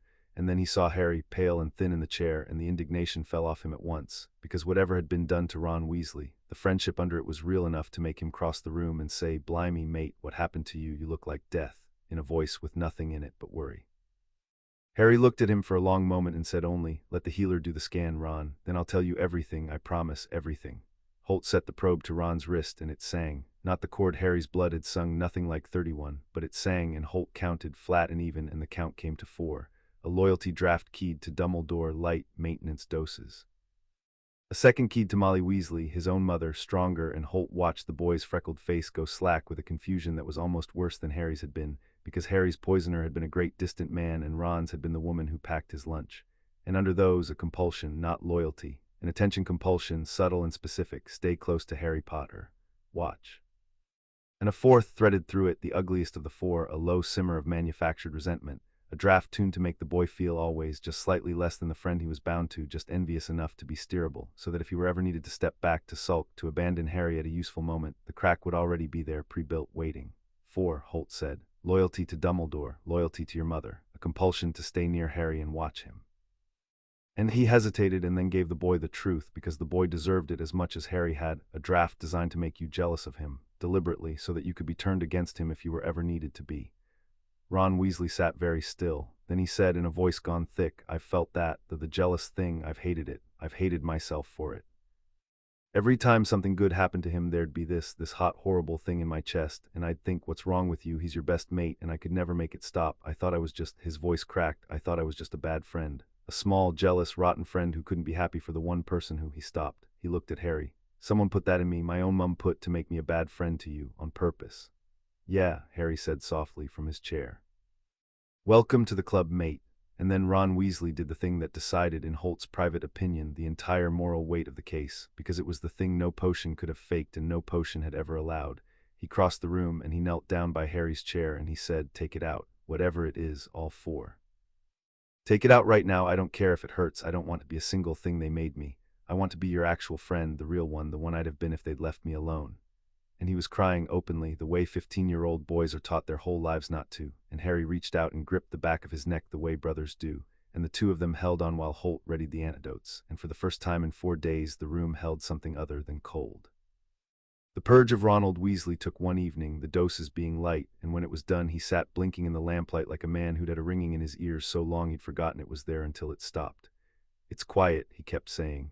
In my head, there's no horrible hot thing. I look at you and I'm just glad you're my friend. That's all that's there now. That's all that's there. And he laughed, shaky and amazed, and Harry laughed with him, and Sirius, watching from the door, scrubbed a hand across his eyes and pretended he hadn't. Hermione Granger arrived the next morning, and she arrived clean. Holt scanned her at her own furious insistence. I will not take it on faith. I will not be the one person in this room walking around assuming. Run the probe. And the probe returned one clean note, the body's own, and she let out a breath that was half relief and half something harder. Right, she said. Good, then I'm the only one of us they didn't touch, which means I'm the one whose judgment hasn't been edited, which means I'm useful. She put a bag down on the chair, and it was full of books, and Holt understood several things about Hermione Granger at once. I've been to the Ministry's Public Records Office and the Magical Law section of 3 libraries since Ron's owl reached me last night. I haven't slept. I have a great deal to say, and most of it is precedent. She rounded on Harry, but first I'm going to say the other thing, and then we'll never speak of it again because we have work to do. Her voice wavered just once. They could have done it to me, easily. I'm the Muggle-born, I'm the one with no family in this world to notice, I'm the one who's been at your side as long as Ron has, and they didn't bother. Do you know why they didn't bother, Harry? Because they didn't think a Muggle-born girl's loyalty was worth securing. They thought I'd either fall in line on my own or be disposable. Her chin came up and her eyes were bright and dry and dangerous. So I am going to make them very, very sorry they didn't think I mattered. Now sit down, all of you, because I have found out how the law defines what was done to you, and you are going to want to hear the words because the words are how we win. Harry Potter sat, Ron sat. And Holt, watching the 3 of them, the clear-eyed boy and the freed friend and the furious clever girl no one had thought worth poisoning, felt the case turn under him from a tragedy into a campaign. Tell us, Harry said. His voice was perfectly steady now, perfectly his own, and there was a coldness in it that had not been there 5 days ago and would never entirely leave it again. Tell us how we make them say it out loud. Outside the window, the ordinary world went about its business, beloved old man and all. Inside the room, the weapon they had built was awake and clear and had begun, very calmly, to load itself. Hermione spread her books across the foot of the bed and the visitor's table, and when she ran out of flat surfaces, the floor, and she talked for an hour without once consulting a note, and by the end of it the shape of the war had a legal skeleton. There are 4 crimes here, and they are not the same size, and that matters, she said, pacing the narrow room. The first is the easy one and the one everyone will fixate on, administering regulated potions to a person without consent. A mortentia alone is a Class A offense, possession is a crime, brewing it is a worse one, dosing a child with it is the kind of thing that ends careers all by itself. The loyalty and compulsion drafts are mostly Class C, lighter individually, but she held up a finger. There is a statute, an old one, almost never used, called the doctrine of sustained compulsion. If you can prove that multiple compulsions were administered to the same person, by the same hand or coordinated hands over a sustained period, with the intent to control rather than merely to influence, then the charge stops being 31 small offenses and becomes one enormous one, chemical enthrallment of a free person. An enthrallment of a minor carries a sentence with no upper limit. It is treated in the old language the same as slavery, because that is what it is. Enthrallment, Harry repeated quietly. There's a word for it. There's actually a word in the law for what they did to me. There's a word because it's happened before, Hermione said, gentler now. Just never to anyone famous enough to matter and never with evidence clean enough to prove. That's the second thing. The crime is provable in theory and almost never provable in fact because the evidence is in the victim's blood and the victim is, by definition, too controlled to complain. Holt broke that. The probe readings, the sealed samples, the count, that's the first time in recorded Wizengamot history anyone has walked in with the physical proof of sustained compulsion already in hand. She looked at Holt with something close to reverence. You didn't just save him, you made the unprovable thing provable. They'll teach your report in law schools. What are the other two crimes? Harry said. He'd taken out a quill himself, Holt noticed, and was making his own list in a small cramped hand, and the focus in him as he did it was new and total, no scattering now, no waiting. The focus dampener was 4 days gone, and what was left underneath it was formidable. The third is the money, Hermione said. Someone paid for 31 doses over 6 years. Loyalty drafts aren't cheap, and amortentia is astronomical. It's controlled, you can't just buy it. Someone funded a years-long brewing operation, and people who fund things leave a trail, and I would bet every book in this room that the trail doesn't lead to Albus Dumbledore's personal vault, because a man that careful would never pay for the chains out of his own pocket. She looked at Harry. I'd bet it leads to yours. The quill stopped. My vault, Harry said. You're the Potter heir.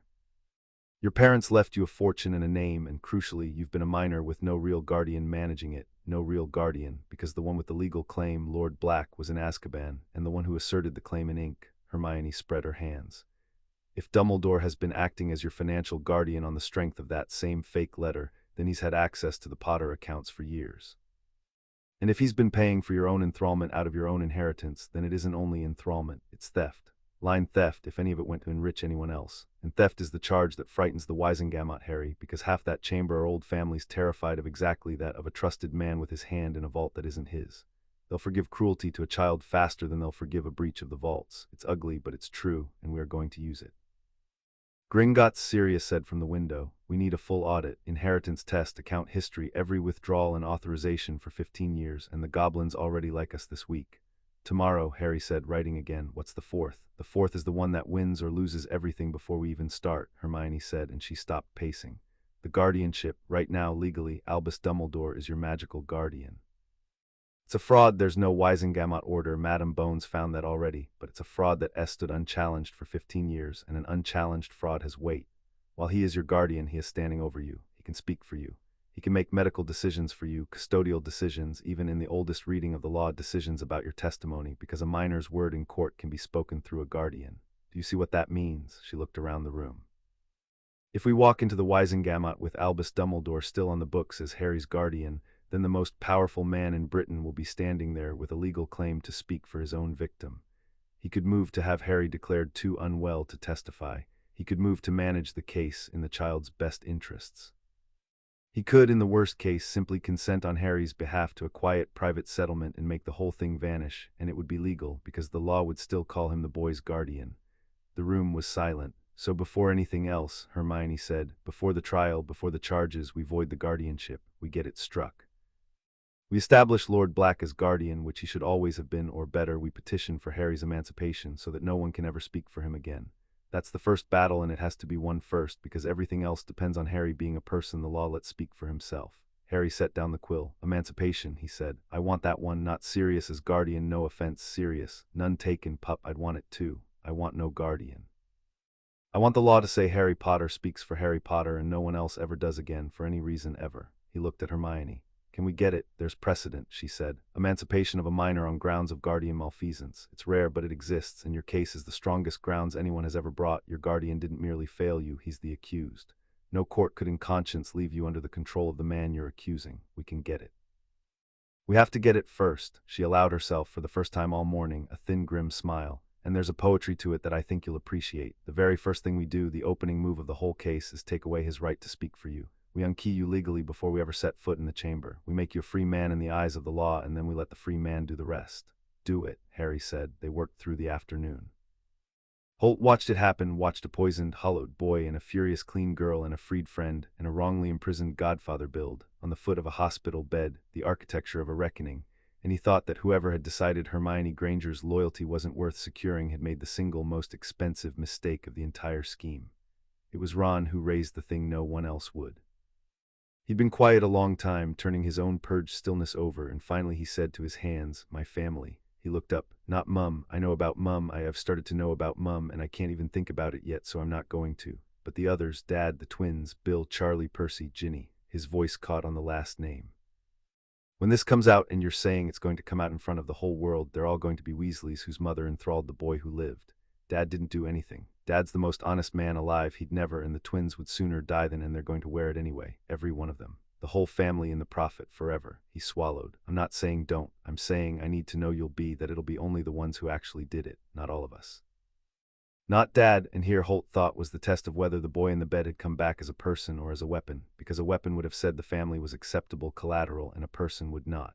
Harry was quiet for a moment, then he reached over and gripped Ron's shoulder. "Only the ones who did it," he said. "I swear it to you. I'm not doing this to hurt Weasleys. I'm doing it to the people who poisoned children, me, and you, your own brother, Ron. She did it to you. Your dad's a victim in this too." He raised his sons next to it, "and never knew, the same as you never knew. The twins, Bill, Charlie, if they're clean, and I'll say so loudly to anyone who will listen.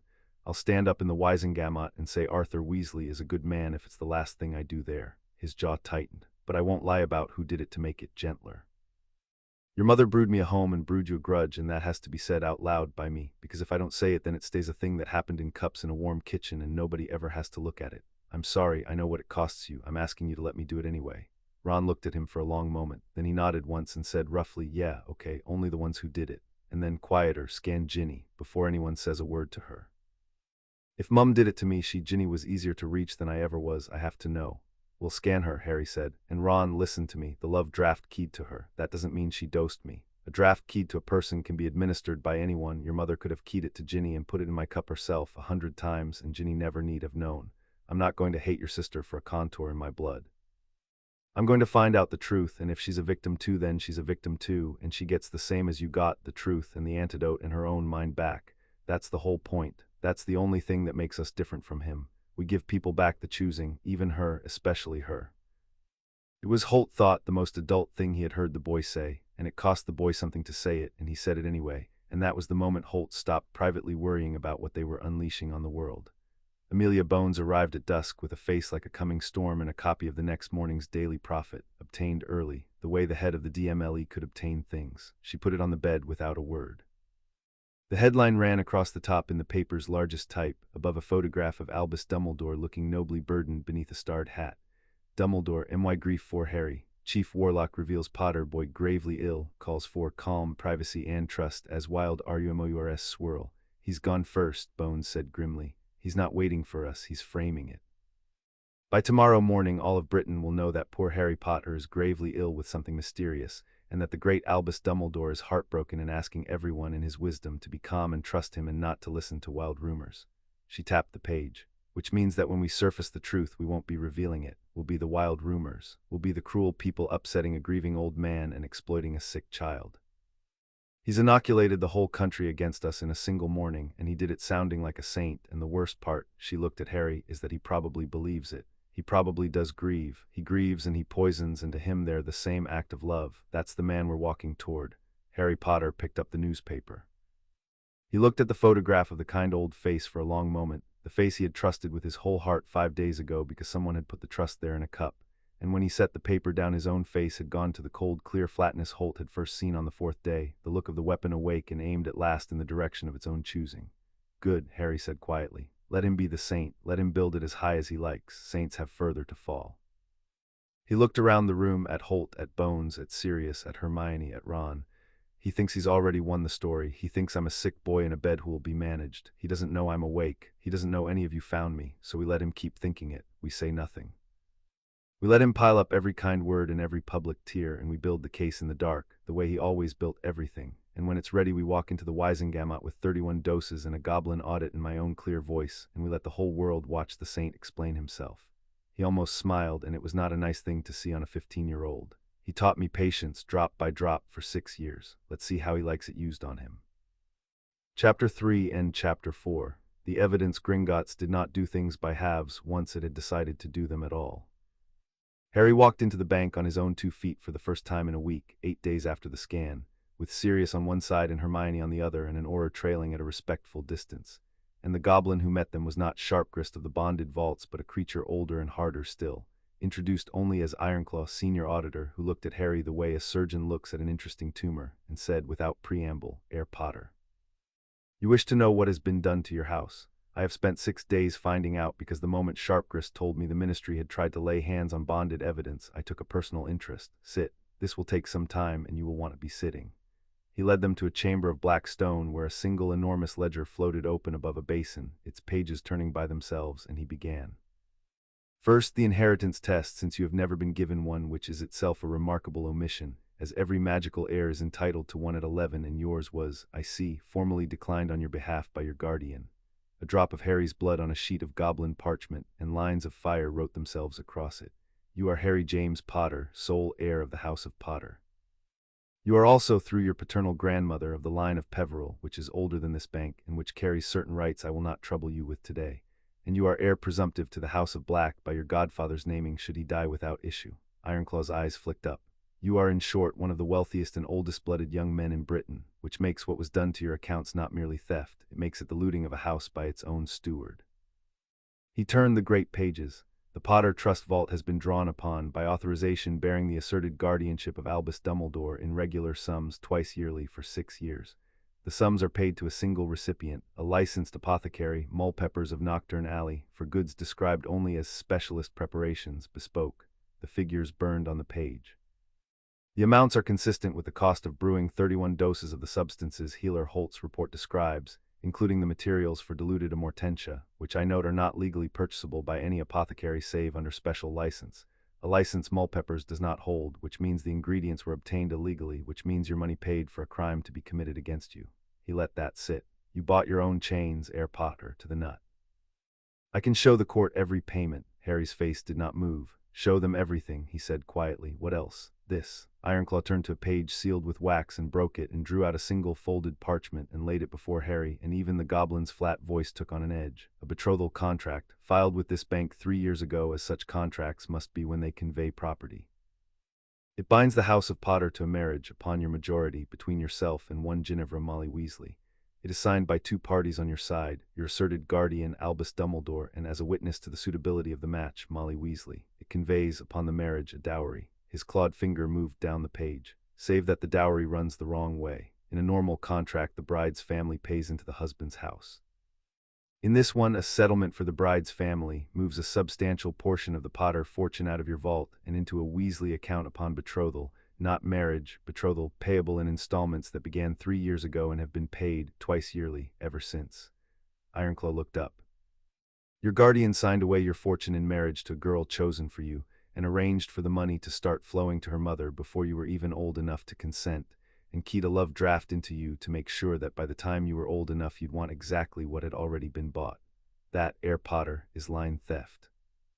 It is the oldest and most hated crime in the wizarding law, and it is the one your Wizengamot will not be able to look away from, because every old house in that chamber has lain awake at night fearing precisely this." The chamber was silent except for the turning of the great ledger's pages. 3 years, Hermione said softly. "The contract's 3 years old. The love draft's foundation layer is 4 years old. They keyed him first, then they sold him." "Yes," said Ironclaw. Harry picked up the betrothal contract. He read it all the way through, slowly, his clear eyes moving down the columns of his own purchased future, and when he set it down his hand was perfectly steady. "Can I have a certified copy of all of it? The payments to Mulpeppers, the contract, the installments to the Weasley vault." "You may have a copy sealed under the bank's authority, which no court in Britain may impeach," said Ironclaw, "and I will testify to it myself in person, which Gringotts has not deigned to do for the Wizengamot in 200 years. We are doing it now because your steward used the cover of your own house to commit a crime against an heir, and there is no offense we hold in deeper contempt. A house looted from outside is a misfortune. A house looted by the hand sworn to keep it is an abomination. The certification. There is one more service the bank will perform at no charge as a matter of professional satisfaction. Your guardian's authorizations are void. There was never a guardianship grant, only an assertion, and the bank, having now examined the matter, declines to recognize the assertion as of today. As of this hour, Albus Dumbledore has no access to any vault of the House of Potter. We have changed the locks." Ironclaw bared his teeth, which on a goblin is not a smile and is worse. Should he attempt to draw upon your accounts again, the bank will treat it as attempted theft from a vault, and as I believe Sharpgrist has already explained to your healer, the bank does not summon orders when it is robbed. They walked out into Diagon Alley with a sealed copy of the looting of the House of Potter under Sirius's arm, and Harry stopped on the white steps for a moment in the ordinary sunlight, among the ordinary shoppers who glanced at his scar and looked away, and Hermione, watching him, said, "Are you all right?" "No," Harry said, "but I will be. He bought me, Hermione, he didn't just steer me. He sold me to a family and arranged for me to pay the dowry to my own bride's mother out of my own dead parents' gold, and made me love it." He started down the steps. "I want the brewer next. I want to know whose hands actually made the doses." The brewer took Amelia Bones 3 days, and it ended, as these things do, not in a duel but in an interview room, with a frightened man and a quill that wrote everything down.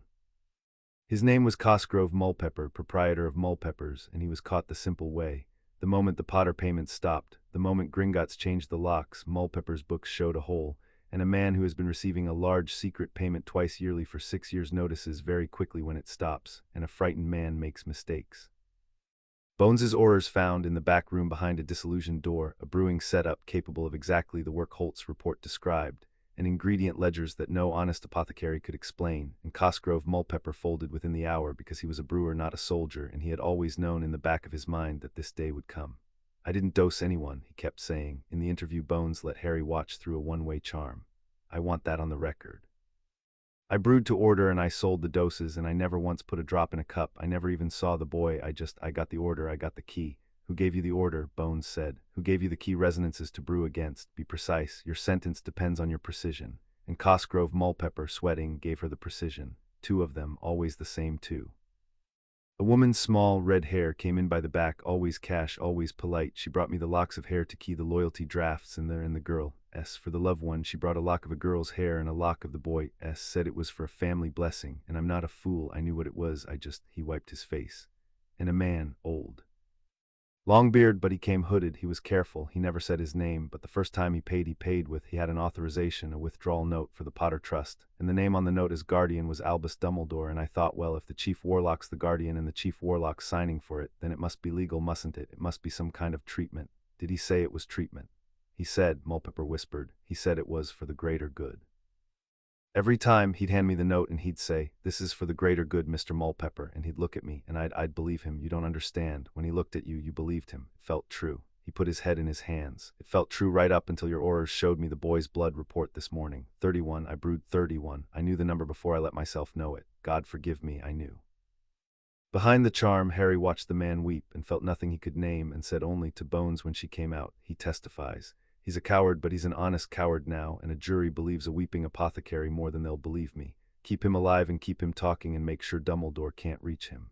He's already in a safe house with 2 Aurors who owe me their careers," Bones said. "Now, there's one more witness I need, and I can't get him, and I think you're the only one who can, and you're not going to like who it is."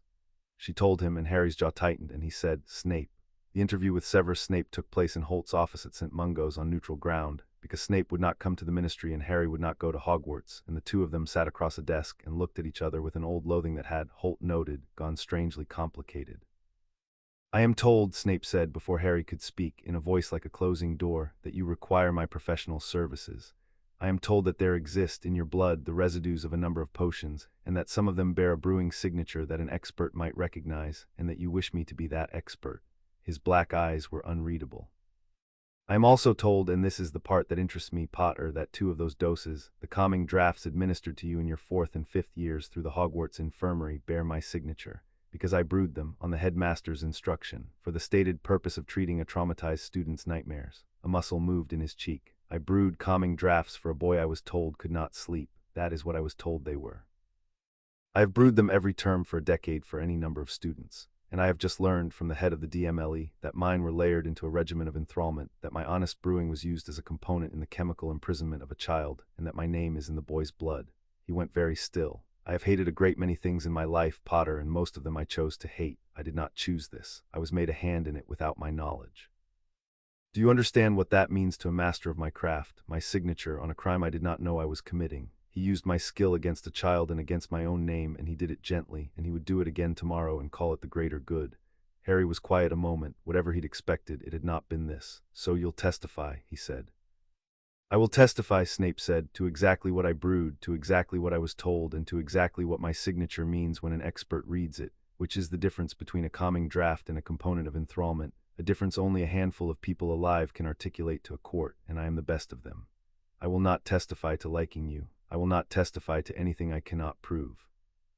But I will stand in that chamber and I will tell them, in language they cannot wave away, precisely how the brewing was done and precisely how a man used an honest brewer's work to build a leash. Because, and here the cold voice did something Holt had not expected, it dropped, it went almost to nothing. Because I spent my own youth being told that terrible things were necessary for the greater good, by the same man in the same voice, and I have spent 20 years being grateful to him for it. And I find, Potter, that I would like to know whether that gratitude was mine, or whether it too came in a cup.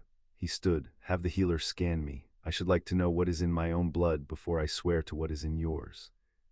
They scanned Severus Snape at his own request, and the probe returned one clean note, and the man received the news with an expression Holt could not read at all: relief, perhaps, or a more bitter thing, the discovery that all his terrible loyalty had been freely given after all. He left without another word, and he sent, that evening by owl, a 40-page document in cramped black ink, titled Forensic Brewing Analysis of the Potter Compulsion Regimen, that Hermione read in one sitting and pronounced the most devastating thing in the entire case, and he wrote it in a single night, and I will never say a kind word about that man's character, but I will defend his scholarship to the grave. The administration vector closed the circle. It came from a house elf. Not a freed one, a bound one, a Hogwarts kitchen elf named Tinky, summoned under a DMLE writ and questioned with a gentleness Bones insisted on, because elf testimony was tricky, and a frightened elf would punish itself rather than betray a standing order. But the order, once Bones found the right words, came out, an instruction, 6 years standing, renewed each term, that a particular goblet at the Gryffindor table be filled each morning from a particular flask kept in a particular cupboard, and that the goblet always be placed at one particular seat, Harry's seat. Tinky did not know what was in the flask. Tinky had only been told it was the headmaster's tonic for the Potter boy who is delicate, and Tinky had filled the goblet faithfully every morning for 6 years and wept now to learn what the tonic was and had to be physically prevented from ironing its own hands. And the Summers, Bones said, closing the file. The Summers were the Burrow, Molly Weasley's cooking in her care packages. We have Mulpepper's testimony that she collected the summer doses in person. We have the Goblin record of them.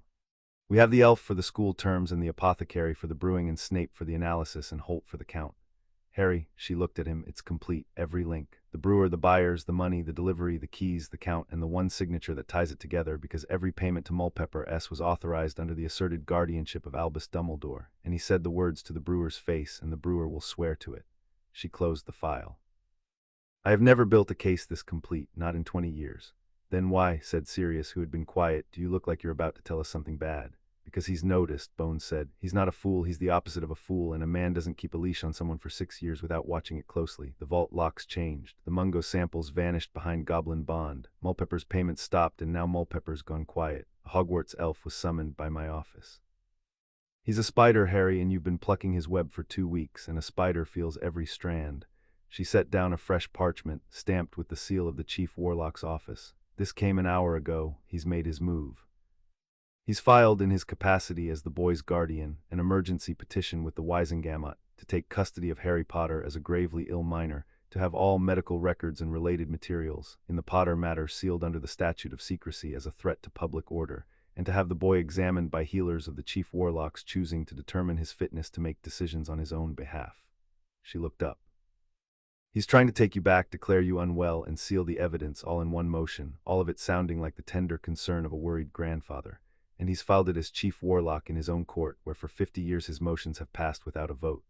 The room went cold, and then Hermione Granger began slowly to smile, and it was not a nice smile either, and Holt thought the children in this case were going to give him nightmares for years.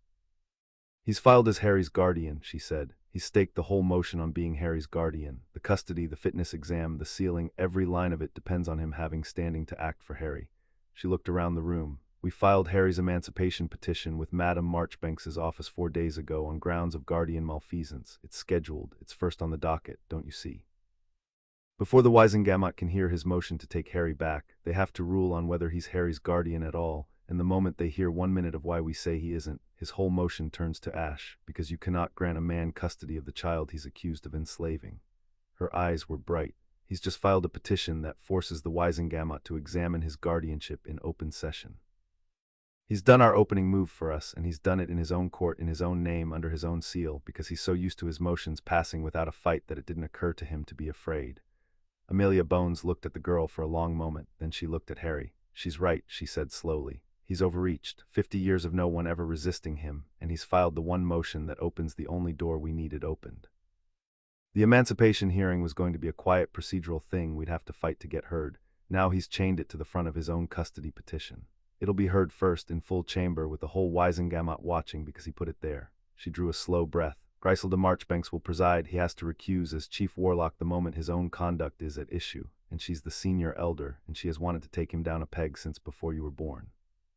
The date's set for a fortnight from Thursday. She looked around at all of them, the healer, the godfather, the freed friend, the clever, furious girl, and the cold, clear boy at the center of it.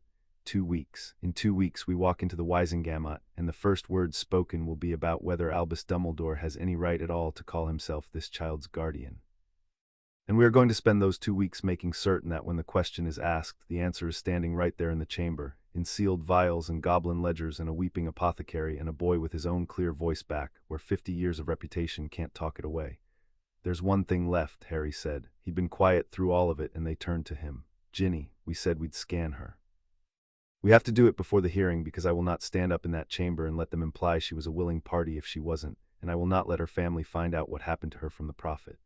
He looked at Ron. With your dad's consent, properly. He's clean. We should bring Arthur Weasley in, tell him the truth. Let an honest man be the one who holds his daughter's hand while we find out what was done to her. He's about to lose his wife to Azkaban. The least we can give him is the chance to be the parent in the room. Ron's eyes were wet. Yeah, he said, yeah, Dad should be there. And then roughly, thanks, mate, for thinking of him after everything, for still thinking of which Weasley deserves to be in the room. That's the whole point of getting my own head back, Harry said quietly. I get to choose who I think about now. Nobody put your dad in a cup for me, so when I think well of Arthur Weasley, it's mine. It's actually mine.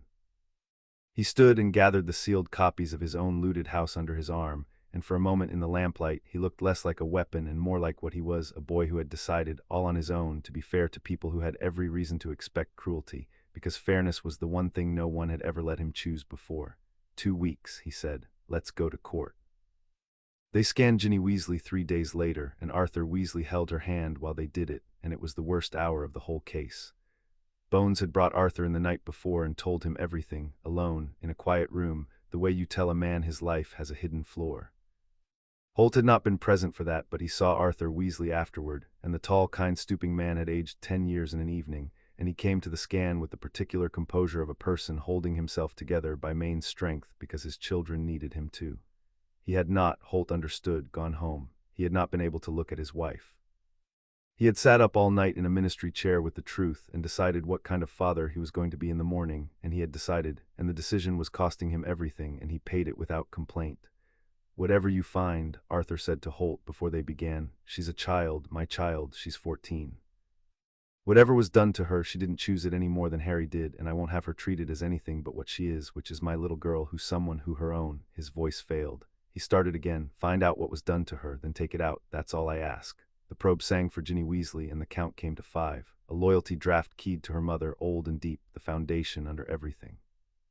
A compulsion, and Holt named it carefully, watching the father's face. A compulsion tuned to a single fixed object. Pursue Harry Potter. Not love, pursuit. A draft that made the wanting feel like destiny, that turned an ordinary girlhood crush into a fixed, unwavering certainty that her life and Harry's were meant to join, so that she would chase and wait and never doubt, and be the willing bride when the contract her mother had signed came due. Under it, an obedience draft keyed to Molly that made the girl pliant to her mother's wishes specifically, easy to steer, hard to question, and a confidence suppressant, ugly and small, that kept her uncertain of her own mind in exactly the areas where her own mind might have rebelled. She was made to chase him, Holt said quietly, by the same hand for the same plan. She's not a conspirator, Mr. Weasley, she's the other half of the contract.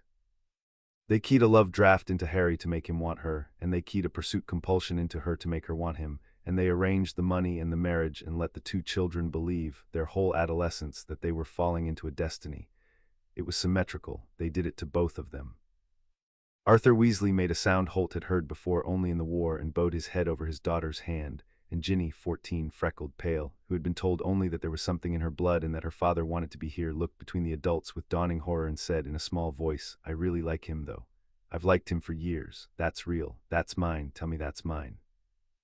And Harry Potter, who had insisted on being in the room, who had insisted Ginny see his face and not a stranger's when she heard it, knelt down in front of her chair the way Sirius had once knelt in front of his and said, "Some of it might be, I don't know. I can't know and neither can you, not yet, not until it's out and you've lived a while without it and seen what's left.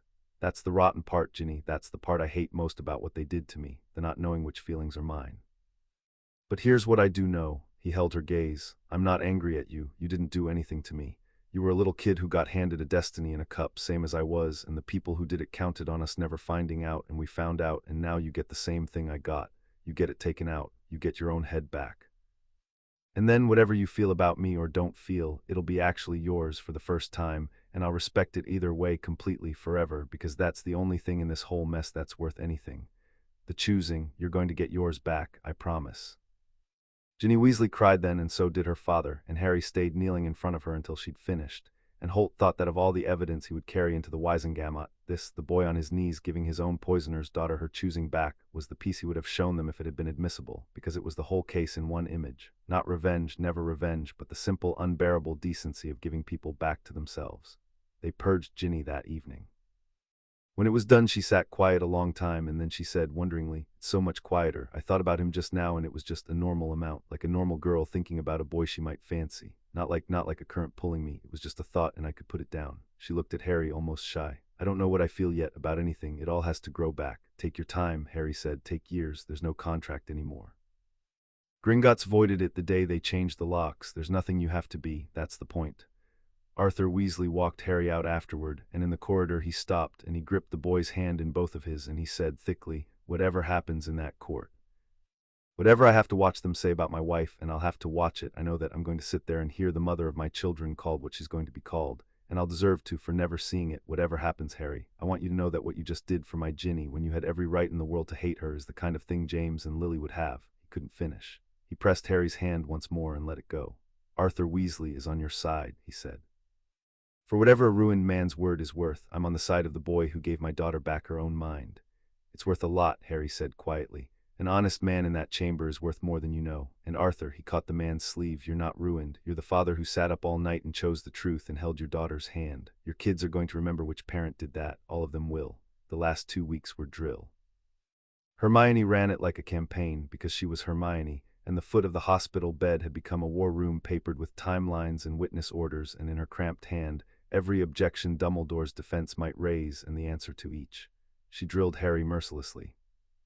She would play Dumbledore gentle, grieving, reasonable, and she was frighteningly good at it, and she would try every soft trap. "I only ever wanted to protect you, Harry. Can you truly be sure these feelings are not your illness speaking? Is it not possible an old man made errors out of love rather than malice?" And Harry learned hour by hour not to take the bait, not to get angry, not to argue the feeling, but to return always to the number and the ledger and the contract. "Don't fight him on whether he loved you," Hermione said. "You'll lose because half the chamber will agree he did, and it doesn't matter. Fight him on what's on the parchment. He can't cross-examine a goblin ledger. He can't make Mulpepper's payments unhappen. Every time he reaches for your heart, you reach for the evidence. Cold, always cold. Let him be the warm one. Warm is what we're hanging him with." Snape's analysis was entered into evidence and certified. Ironclaw confirmed he would attend in person. Mulpepper rehearsed his testimony in the safe house until he could give it without fainting. The pensive memories were duplicated and lodged in 3 places. And Amelia Bones quietly assembled, vote by vote, the count she would need in the chamber. Not to win, she said. The evidence would win or nothing would, but to ensure the evidence got heard, because Dumbledore's last and best weapon was procedure. The motion to seal, the motion to adjourn, the motion to hear in closed session, and every one of those was a vote, and votes could be counted in advance. He tried twice in the 2 weeks. Holt heard about both from Bones. The first was a letter to Harry by Owl that got through because they let it. Bones wanted his words on the record. It was 4 pages, and Hermione read it aloud, and it was, she admitted, the most dangerous thing she'd ever read, because it was not a threat and not a lie. It was love, real love, the love of a man who genuinely believed he had been protecting a child against a fate worse than any potion. He wrote of the prophecy. He wrote that Harry was marked to face the Dark Lord, that the boy's survival had always hung by a thread, that everything, the loyalties, the steering, the careful keeping small, had been done to hold that thread together, to keep the boy alive and aimed and ready for the one task on which the whole world depended. He wrote that Harry would understand one day that some children must be shaped for sacrifice so that others may live, and that he, Albus, would carry the sin of that shaping gladly if it meant the war was won. He did not once say sorry. He said something far worse. He said it had been necessary, and he said it tenderly, and he signed it with love. Harry read it twice. Then he set it down and said very quietly, he still thinks he's right. He's facing Azkaban, and he wrote me 4 pages to explain that enslaving me was a kindness. He looked up. Hermione, can we enter this? It's the best evidence of intent in the entire case, she said softly. He's confessed in his own hand to all of it. He just thinks the confession is a defense. She swallowed. Harry, are you sure? It'll be read aloud. The whole chamber will hear the great Albus Dumbledore explain in his own loving words that he shaped a child for slaughter for the greater good. There's no coming back from that for him. It's the killing blow. Enter it, Harry said. He wrote it freely. He always wrote everything freely. That was the genius of it. He never once did anything he was ashamed of, because he'd talked himself out of the shame first. Let the chamber hear him not be ashamed. That's the thing they need to see. Not that he did it, that he'd do it again. The second attempt was uglier and quieter and never reached the public. Someone approached Griselda Marchbanks discreetly, deniably, and suggested that an elder of her years should not exhaust herself presiding over so distressing a matter, that the burden might be eased, that there were younger warlocks who could share it. Marchbanks, who was 100 and something, and had examined Albus Dumbledore himself in his NEWTS, and had never once in 80 years been impressed by him, sent back a reply that Bones quoted with relish. Tell whoever sent you that I have buried better men than the chief warlock for less, and that I intend to preside over this matter from a chair if necessary and a stretcher if it comes to that, and that the only way he keeps me out of that chamber is to kill me, which he is welcome to attempt, as it would considerably simplify the prosecution's case. She added that she was, as of receiving the approach, recusing every ally of Dumbledore she could justify from the panel on grounds of conflict and thanking him for the reminder to do so. She's stacking it against him, Sirius said, delighted. He tried to lean on her and she's just removed 1/3 of his friends from the bench for it. She's doing it cleanly, Bones corrected. Every recusal is justified. That's the thing about overreaching against the honest ones. They don't have to cheat to ruin you. They just have to apply the rules you've spent 50 years bending, exactly as written, all at once. She rolled up her parchment. It's the night before. I've counted the votes I can count. The evidence is sealed and certified and rehearsed. The guardianship hangs by a 15-year-old letter that won't survive 10 minutes of Marchbanks. And our witness, she looked at Harry, has his own mind back and his own voice and a confession in the accused's own hand. Harry, is there anything else you need? Anything at all? Ask now. Harry Potter looked around the room, at the healer who'd refused the chair, at the godfather who'd been freed only to find his godson stolen, at the friend whose own mother had poisoned him and who'd chosen friendship anyway, at the girl no one had thought worth poisoning and who had therefore destroyed them, at the prosecutor who could not be bought, the people they had worked hardest to keep him away from, the people who had found him anyway. No, he said, I've got everything I need. I've had it for about a week now. He almost smiled. For the first time in my life, the people in this room are people I chose. Nobody put a single one of you in a cup. That's the whole thing I'm fighting for, and I've already won it. Tomorrow's just the part where I make him say it out loud. He stood, and the cold, clear purpose in him had settled into something almost peaceful, the calm of a man who has finished loading and has only to wait for the door to open. Get some sleep, all of you. Tomorrow we go to the Wizengamot, and we give Albus Dumbledore the one thing he never gave me. His green eyes glinted, a choice he doesn't get to make for himself. Chapter 4 and Chapter 5. The establishment closes ranks. Cornelius Fudge tried to own the case before it ever reached the chamber, and he did it the morning of the hearing, in a corridor, with a smile and a handshake and the worst timing of his career. He intercepted Harry in the marble antechamber outside courtroom 10, Umbridge a squat pink shadow at his shoulder, and he seized the boy's hand and pumped it with the warmth of a man who has just discovered that his most dangerous rival has been handed to him gift-wrapped. Harry, may I call you Harry? What a dreadful business, dreadful, and how brave you are, how very brave. I want you to know the ministry stands entirely behind you. Entirely.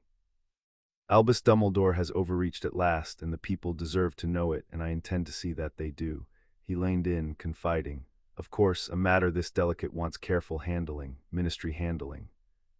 I've a notion the Department of Magical Health should take charge of your care, and the evidentiary side keep it all proper. Keep it out of the hands of private parties and goblins and so forth. And I think you'll find the ministry a far better friend to you than that old man ever. Minister, Harry said pleasantly. Did you read Healer Holt's report? Fudge blinked. I had the broad strokes, naturally. Then you know it was filed 8 days ago and you did nothing. You know my blood was behind goblin steel before your department lifted a finger. You know that the only reason you're shaking my hand this morning is that you've just realized this can be used to hurt Dumbledore, and you'd like to be the hand that does it. Harry withdrew his hand courteously. I'm not a stick, Minister. I won't be picked up and swung at your enemy and then laid in a corner when you're done. The case belongs to me and to Madam Bones, and the evidence stays exactly where it is, behind Goblin Bond, where neither Dumbledore nor you can make it go quietly soft. You may stand behind me if you like, you may not stand in front of me. He inclined his head. "Thank you for your support." And he walked into the courtroom and left the minister for magic flushed and fumbling in the antechamber, and Hermione hurrying alongside, breathed. "You just made an enemy of the minister an hour before the hearing," and Harry said, "No.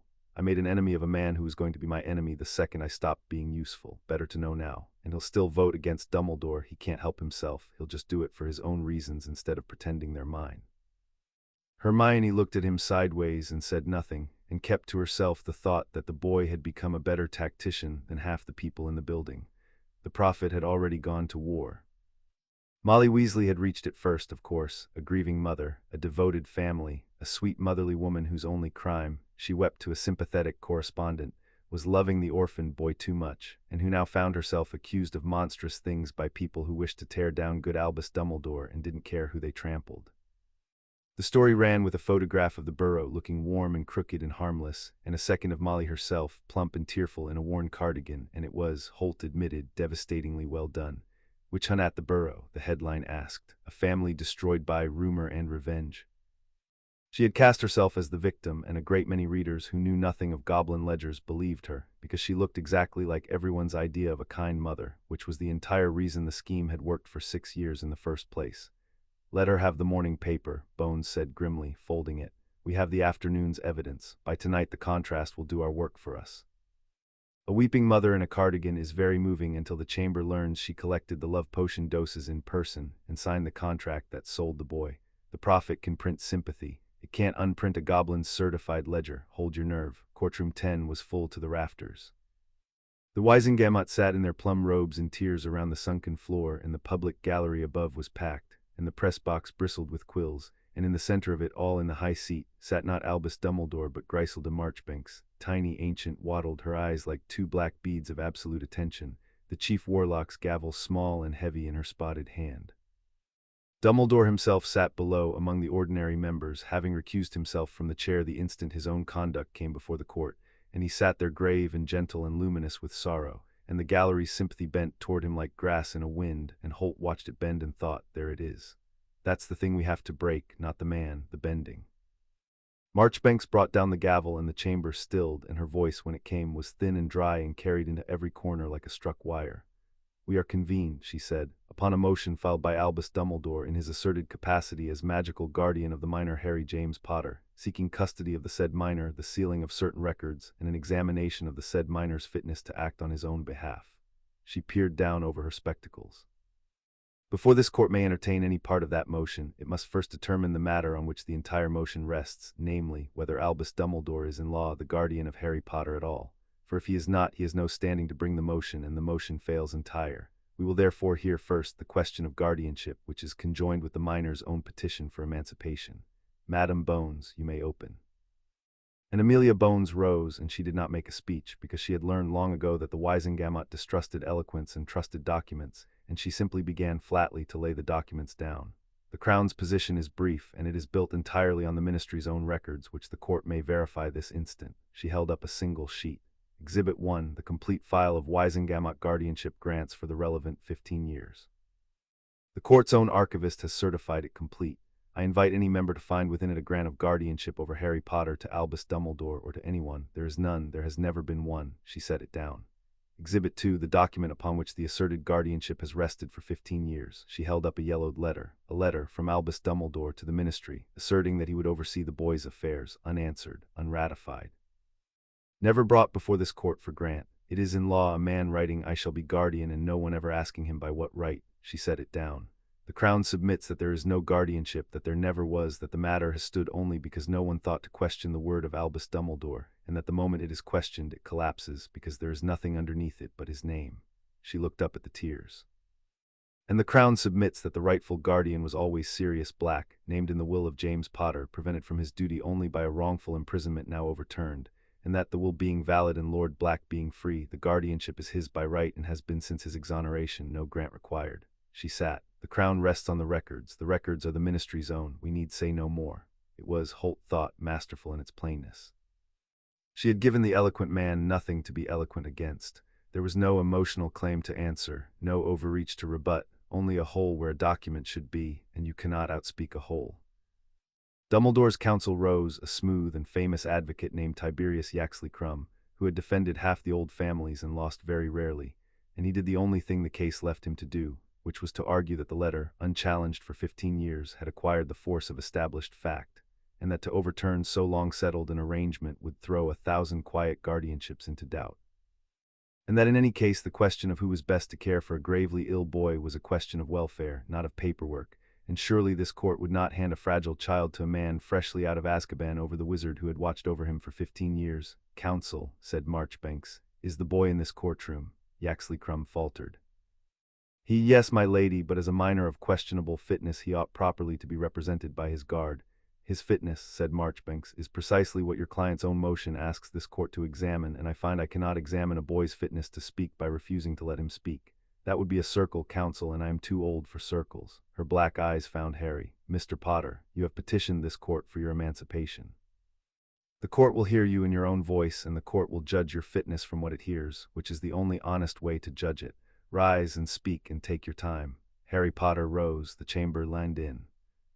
This was the moment they had all come for, half of them expecting a broken child to be gently led, and Holt, watching from the witness benches, felt his chest tighten because everything turned on the next minute, not the evidence. The evidence would come later, but this, whether the boy could stand in the most intimidating room in Britain with the most beloved man in Britain weeping kindly 20 feet away and be undeniably, unmanageably himself. "My lady," Harry said, his voice did not shake. It carried, "Members of the Wizengamot, you've been asked to decide whether I'm fit to speak for myself, so I'm going to speak for myself, and you can decide while I do it." He let that sit a moment, and the silence held. "For 6 years," he said, "I was not fit to speak for myself, and it had nothing to do with my mind being weak. It had to do with my mind being full of other people's wishes, poured into me drop by drop 31 times, so that everything I thought I wanted I had been made to want, and everything I thought I feared I had been made to fear. I trusted the people I was given to trust. I avoided the people I was given to avoid. I was going to marry the girl I was sold to and pay her family out of my own vault and call it love, because love was in the cup too. I was, by any measure this court cares about, deeply unfit to speak for myself, and the man who made me that way is sitting in this room, grieving, asking you to give me back into his care because I'm too unwell to be trusted with my own life." He turned and he looked directly at Albus Dumbledore, and his voice did not rise and did not break. "He's right that I was unfit, he's just wrong about who made me that way. He did, and now he'd like to be trusted to fix it, privately, quietly. With his own people for my own good." A murmur ran the tears like wind. "I had it taken out," Harry went on, "all of it. There's a healer in this room who'll testify to every drop, and a goblin who'll testify to the money, and an apothecary who'll testify to the brewing, and a forensic analysis by the most exacting potions master alive, and I'll give my memories to a pensive under any oath this court names. That's the case, and you'll hear it, but that's not what you asked me. You asked if I'm fit to speak for myself, so here's my answer." He squared his shoulders. "I am standing in the most frightening room in the country. The man who spent my whole childhood teaching me to trust him is 20 feet away, looking at me with more love than anyone's ever looked at me with, and I can feel how much you all want to believe him, and I understand it, because 3 weeks ago I'd have wanted to believe him too. I was built to. And knowing all of that, feeling all of that, I am telling you in my own clear voice that this man chemically enslaved me for 6 years and called it kindness, and that I will not be handed back to him, and that I will never again be spoken for by anyone for any reason, because the one thing that was stolen from me my entire life was the right to say my own mind in my own words, and I am saying it now, and I am not going to stop." His green eyes swept the chamber.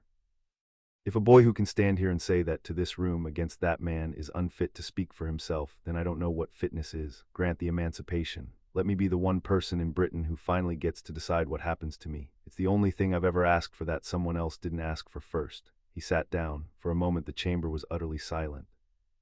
And then Griselda Marchbanks set down her spectacles and looked at the boy for a long while, and said, in her dry old wire of a voice, "In 60 years upon this bench I have examined the fitness of a great many men and women, including Mr. Potter, the gentleman who brought this motion, when he was younger than you are now. I have rarely heard fitness demonstrated so completely by the act of being questioned."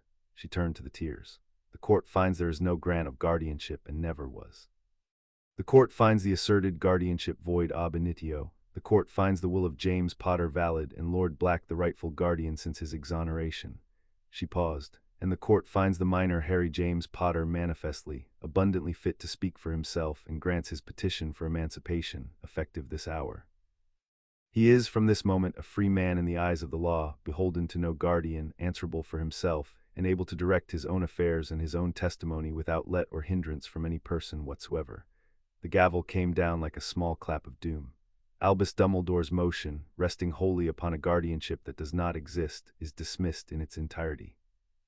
The man has no standing to take custody of, to seal the records of, or to question the fitness of a person over whom he holds no lawful authority, and as the coming trial will examine, never lawfully held any.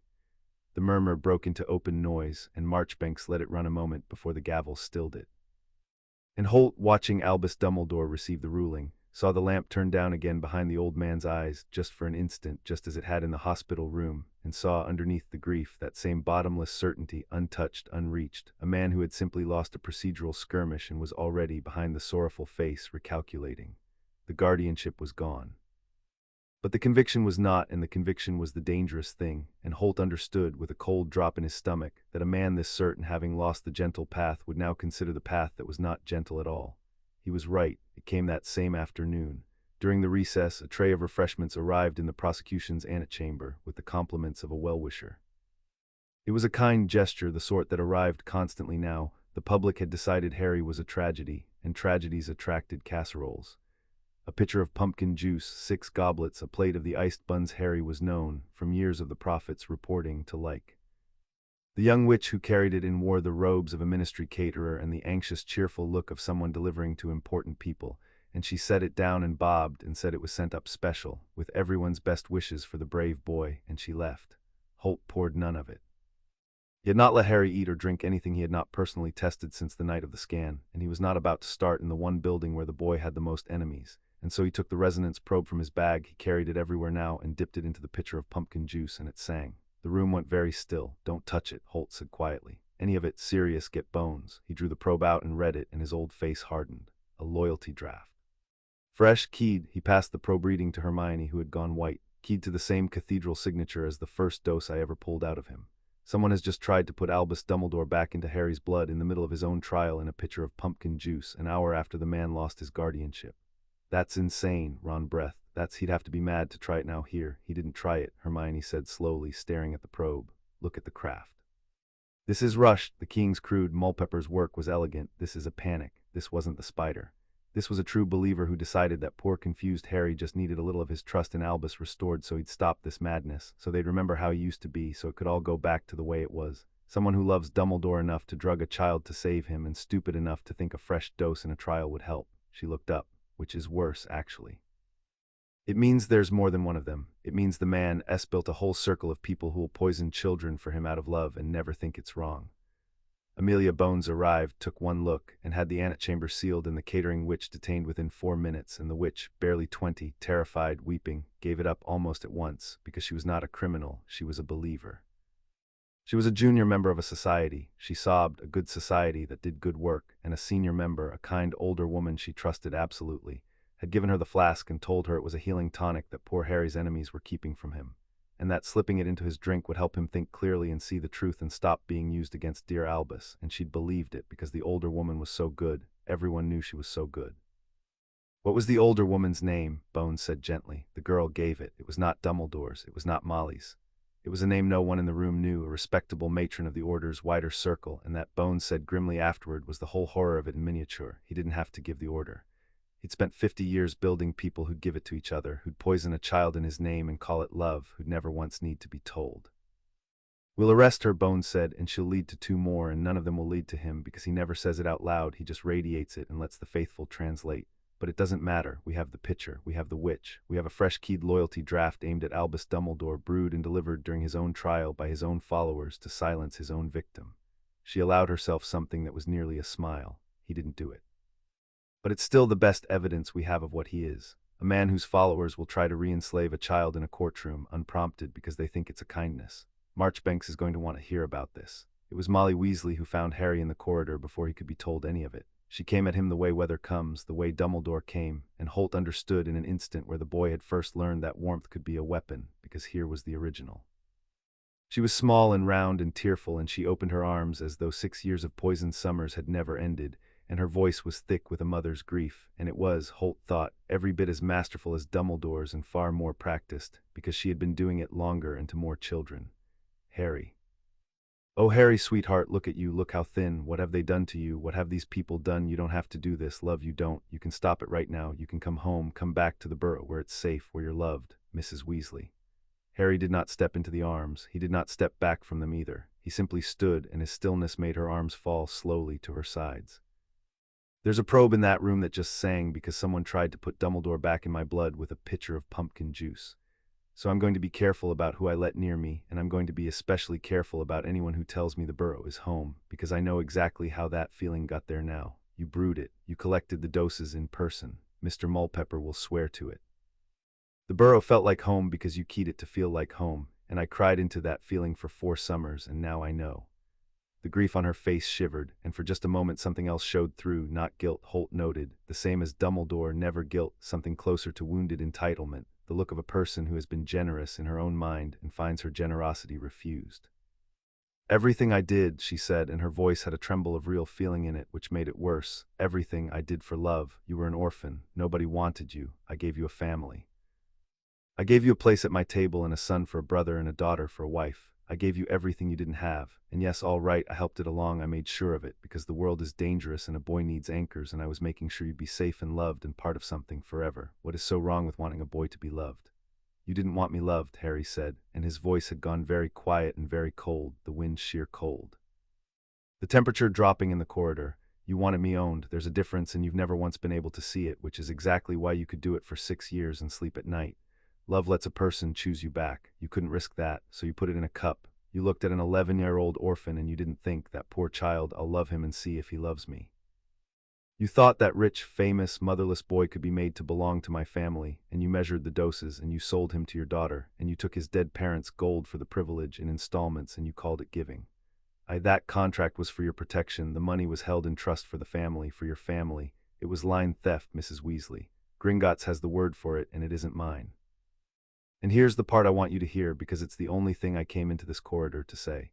He stepped closer, not threatening, simply unavoidable, and the cold came off him now the way the warmth used to come off her.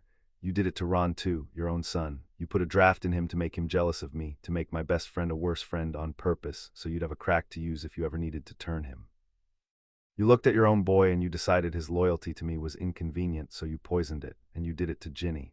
You took a girl's whole girlhood and keyed it to a fixed point and called it her destiny. You didn't just steal from me. You did it to your own children, to use them as parts in a machine you built to own me. That's not a mother who loved too much. That's not even a thief. That's a woman who looked at every child within reach, including the ones she gave birth to, and saw inventory. Molly Weasley's face had gone from grief to white fury, the mask finally cracking, and the thing underneath it was ugly and frightened and absolutely certain it was the wrong party. You ungrateful, after everything, you'll destroy my whole family, you selfish, you wicked boy, Arthur and the children. You'll ruin all of them out of spite. No, Harry said, I won't.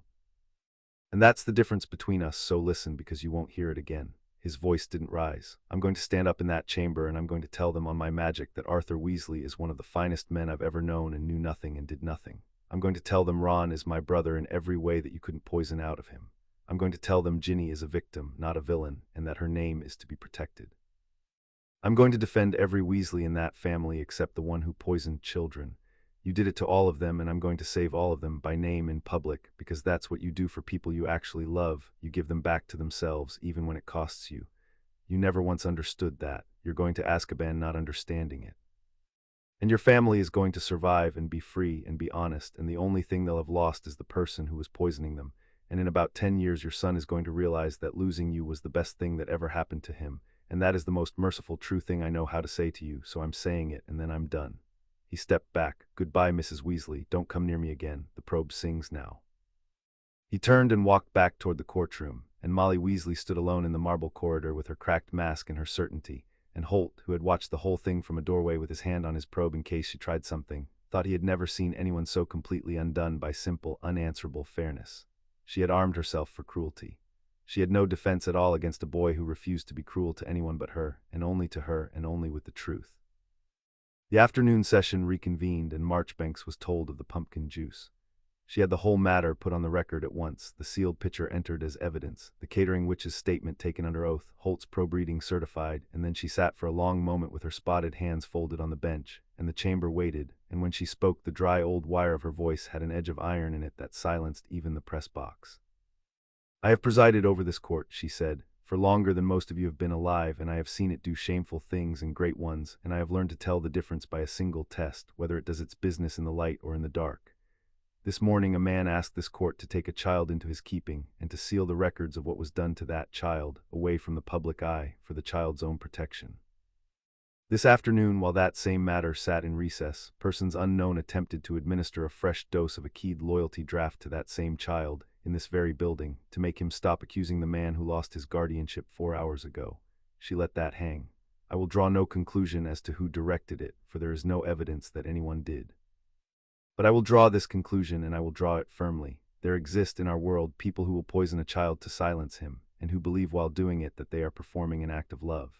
And a court that hears a case of that kind behind sealed doors in private, gently away from the public eye, is a court that hands those people exactly the darkness they require. The gavel rose. The motion to seal the records is denied. The motion for closed session is denied.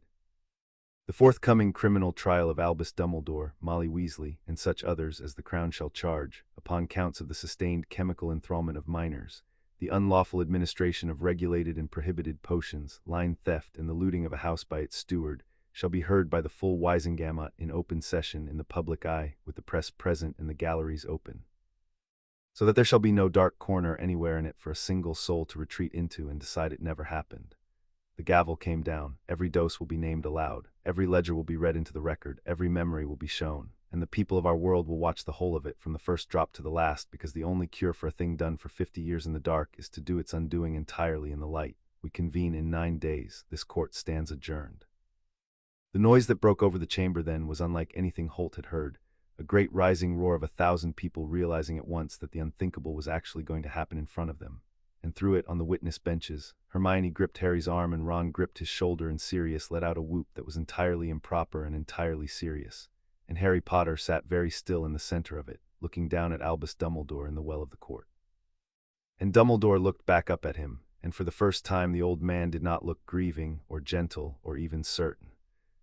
Looked for one unguarded instant across the roaring chamber, like a man who had finally understood that the thing he had built so carefully and so well, the trust, the love, the great machine of his own goodness, had been turned, drop by drop and witness by witness and ruling by ruling, entirely around to face him, and that in 9 days it was going to be aimed in open session in the full light with the whole world watching, by a boy he himself had spent 6 years teaching exactly how to be patient.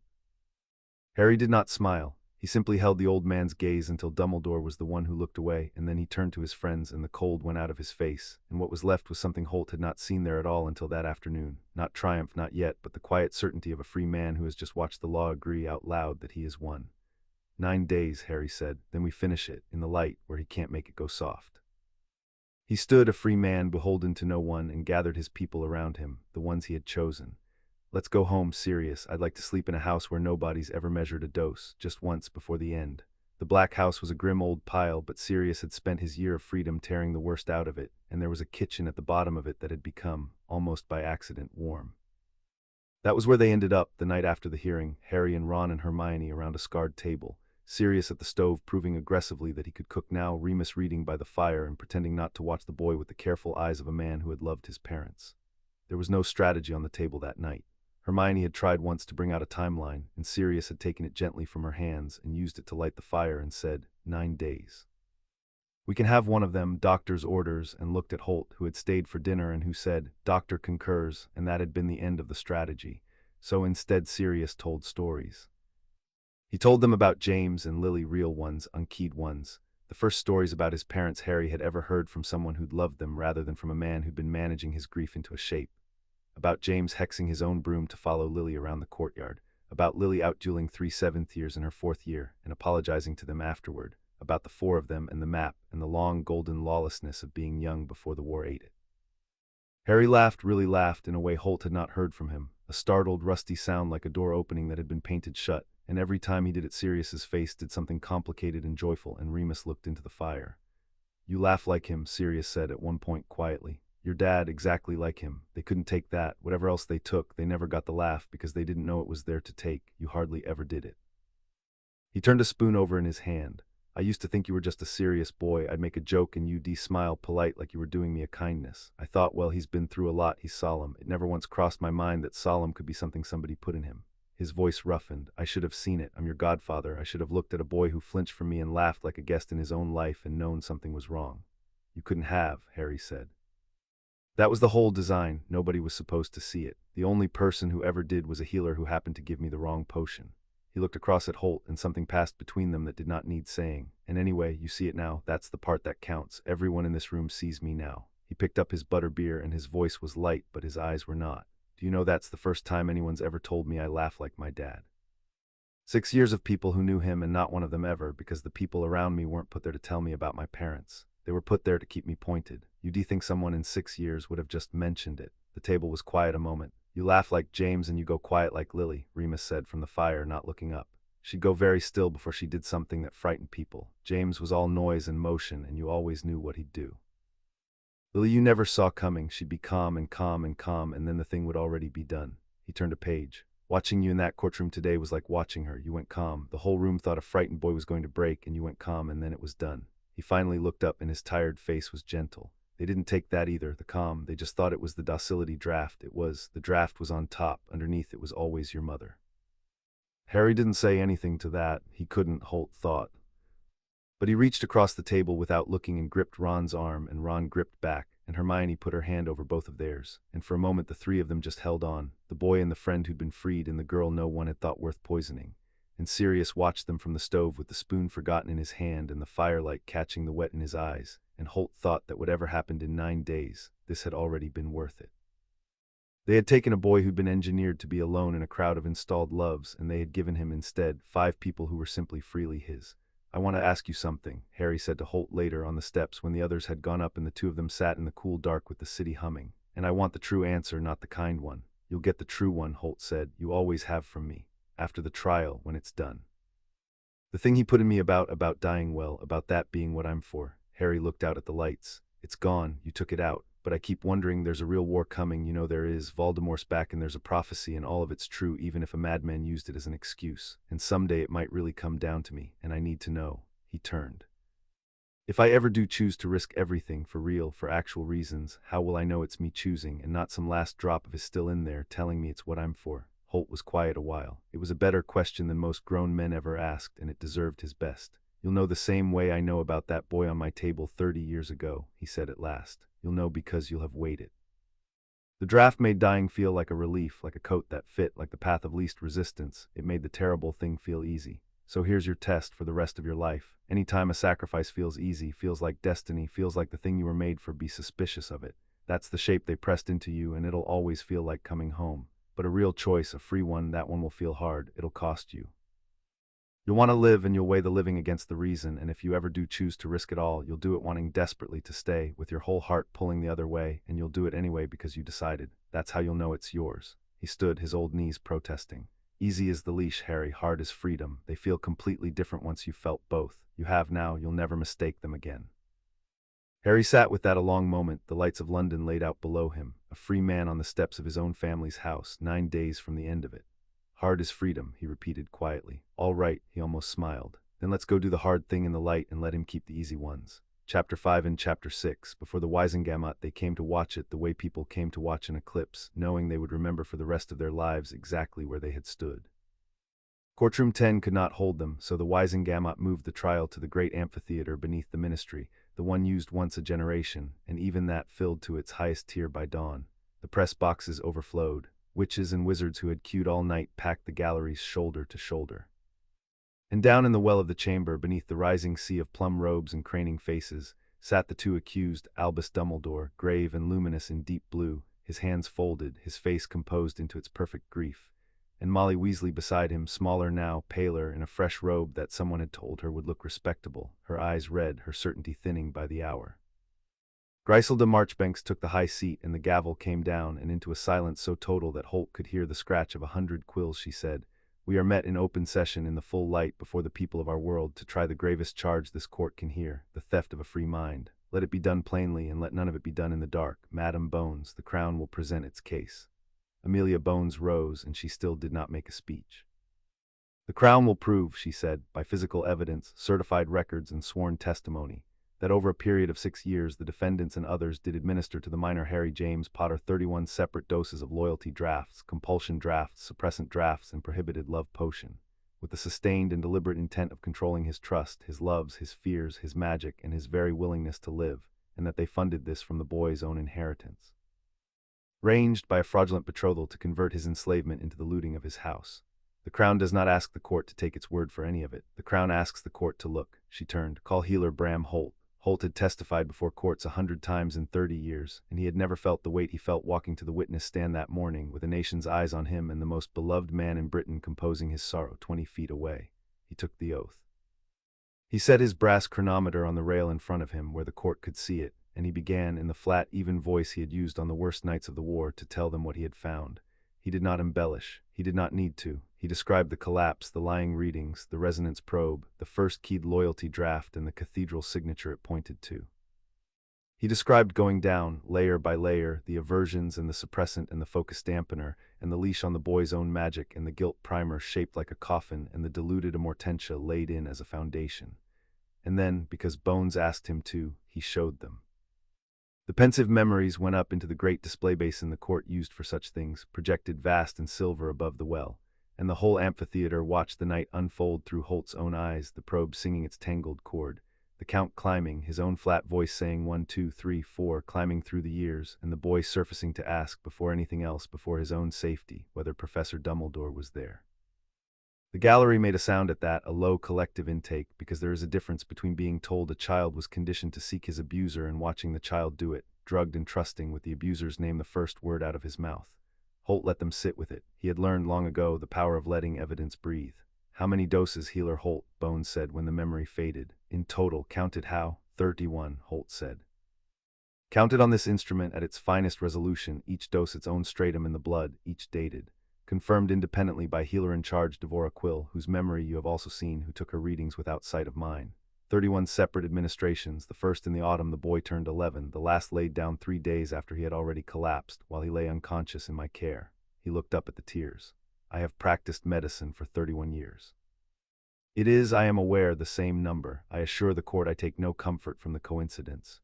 Yaxley Crumb rose to cross-examine, smooth and grave, and he tried the only doors left to him. Could the healer be certain the signatures were keyed to his clients and not merely consistent with them? Holt agreed at once that the readings showed consistency, not a signed confession in the blood, which is exactly why I have never once said otherwise, counsel. I said consistent on the first night, and I have said consistent every night since, and the goblins and the apothecary will supply what the blood cannot. Could exhaustion have led the healer to miscount? It could have led one healer to miscount.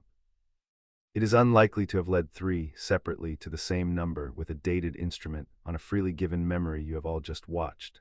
Could the boy not have taken some of these potions willingly, or by his own foolishness, as adolescents do? Holt looked at the advocate for a long moment. Counsel asks whether a 15-year-old dosed himself 31 times over 6 years, beginning at age 11 with a prohibited love potion keyed to a specific girl and a suppressant that throttled his own magic, in a pattern paid for from his own vault by an authorization in another man's name. No, he did not. No child enslaves himself and bills himself for it twice a year. Next question. There was no next question. They called Ironclaw of Gringotts, and the goblin's appearance alone caused a stir, because Gringotts did not testify, had not testified in living memory, and the fact that it had chosen to now told the chamber something before the goblin opened his mouth. He read the ledger in his flat, hard voice, the payments to Mulpepper, S, twice yearly, 6 years, authorized under the asserted guardianship of Albus Dumbledore, the amounts consistent to the nut with 31 bespoke doses including illegally obtained amortentia ingredients. And then he laid the betrothal contract into evidence and read it aloud, and the chamber, which had absorbed the poisoning with horror, absorbed the contract with something colder, because Marchbanks had been right. The old families could forgive cruelty faster than they could forgive a steward's hand in a ward's vault. The contract, Ironclaw said, binds the House of Potter to a marriage with one Ginevra Weasley, signed on the boy's behalf by Albus Dumbledore. It conveys not a dowry into the boy's house, as law and custom require, but a settlement out of it, a portion of the Potter fortune paid in installments to a Weasley account, beginning 3 years ago, continuing until this bank changed the locks. The boy was keyed to love the girl 4 years ago. He was sold to her 3 years ago. He has been paying her family for the privilege ever since, out of the gold his murdered parents left him, by the hand of the man sworn to protect it. Ironclaw bared his teeth at the chamber. Gringotts has a word for the looting of a house by its steward. The bank does not use it lightly, for the bank itself is a steward of houses. The word is abomination. The bank came here today for the first time in 2 centuries to use it. Mulpepper testified next, and he wept through all of it, exactly as Harry had predicted, and the weeping made it worse, not better, for the defense, because a chamber will doubt a confident accuser and believe a broken one. He described the orders, the cash, the small red-haired woman who brought the locks of hair, the hooded old man with the Potter withdrawal notes who said, every time, that it was for the greater good. He'd look at me, Mulpepper sobbed, and he'd say it was for the greater good, and I'd believe him. You don't understand. When he looked at you, and a low murmur ran the tears, because a great many people in that chamber had been looked at by Albus Dumbledore and had believed him, and were beginning, in the cold light, to wonder what they had believed. Snape was the worst of all for the defense, because Snape could not be made to weep and could not be made to like the victim, and therefore could not be dismissed as either broken or partial. He stood at the rail like a black blade, and delivered his forensic analysis in language so precise and so contemptuous that the chamber strained to follow it and convicted on it anyway.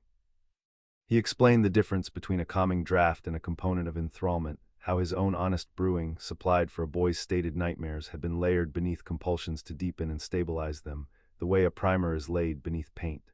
He explained the brewing signatures, the keying technique, the dosing schedule, the unmistakable architecture of it. And then Yaxley Crumb, desperate, made his single fatal error and asked the potion's master whether his analysis might be colored by personal animus toward the defendant. Snape looked at him. I have known Albus Dumbledore for 30 years, he said, into a silence you could have cut. He took me in when I had nowhere. He trusted me when no one else would. I have served him with a loyalty I believed, until 3 weeks ago, to be the truest thing in my life. I had myself scanned counsel by Healer Holt in this matter because I wished to know whether even that loyalty was my own or whether it too had come in a cup. It was my own, freely given, 30 years of it. His voice dropped and the chamber leaned in to catch it. Which means I am here testifying against the man I have loved and served and believed of my own free and unclouded will, because his crime is so plain to a master of my craft that I cannot, in conscience or in scholarship, pretend not to see it. You ask if animus colors my analysis. No, counsel, the opposite. Every loyalty I have colors it toward mercy, and I find I cannot reach mercy across the evidence, and that is the most damning thing I can tell this court, that a man who wanted, with 30 years of his heart, to find this innocent, read the blood in the brewing and could not. He turned from the advocate to the tears. He enthralled a child. I would give a great deal for it to be otherwise. It is not. He left the stand, and he did not look at Dumbledore, and Dumbledore, for the first time all morning, looked at the floor. They called the house elf Tinky, who wept and tried to punish itself and described the standing instruction, the goblet, the flask, the cupboard, 6 years of filling one seat's cup with the headmaster's tonic for the delicate Potter boy.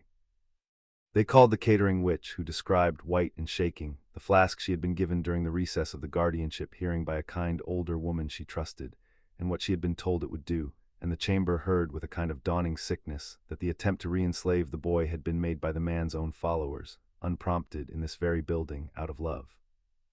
By the time the crown rested, the amphitheater had gone very quiet, the quiet of 1,000 people who had come expecting a scandal and found a verdict already written in evidence too clean to argue, and the only question left in the vast cold room was the one everyone was now waiting for, what the man himself would say. Marchbanks set down her spectacles. The crown rests, she said. The defendants may answer.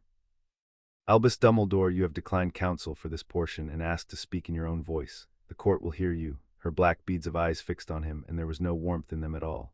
Speak, then, and know that the whole of our world is listening in the light with the evidence already in their hands, which is a thing, Albus, that you took some pains to ensure no one ever did to you. And Albus Dumbledore rose slowly, an old man with the weight of the world on him, and the chamber held its breath, and even now, even after all of it, Holt felt the room begin helplessly to bend toward him.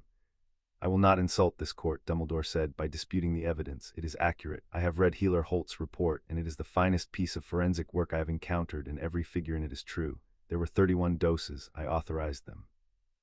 I funded them from the boy's vault by my own hand. The contract bears my signature. I will not pretend otherwise, for I have spent my life believing that the truth must be faced, even when it condemns us, perhaps especially then.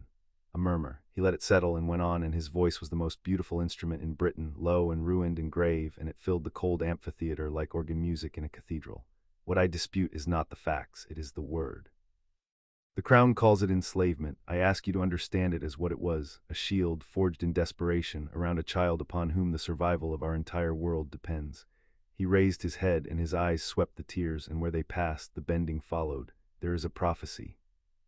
I may not speak its whole, but its weight is known to me as to no other living soul, that this boy and this boy alone is marked to end the Dark Lord who has returned among us, and that until that hour this boy's life is the single thread upon which all our lives depend.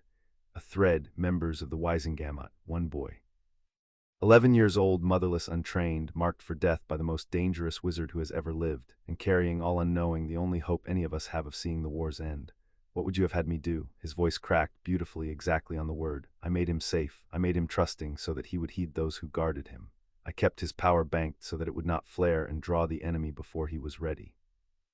I gave him anchors of love and family so that a lonely, hunted child would have something to live for, something to hold him to the world through years no child should have to bear.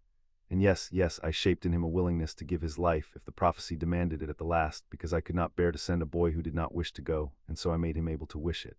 I took that sin upon myself so that he would not have to feel the terror of it. I have carried it every day.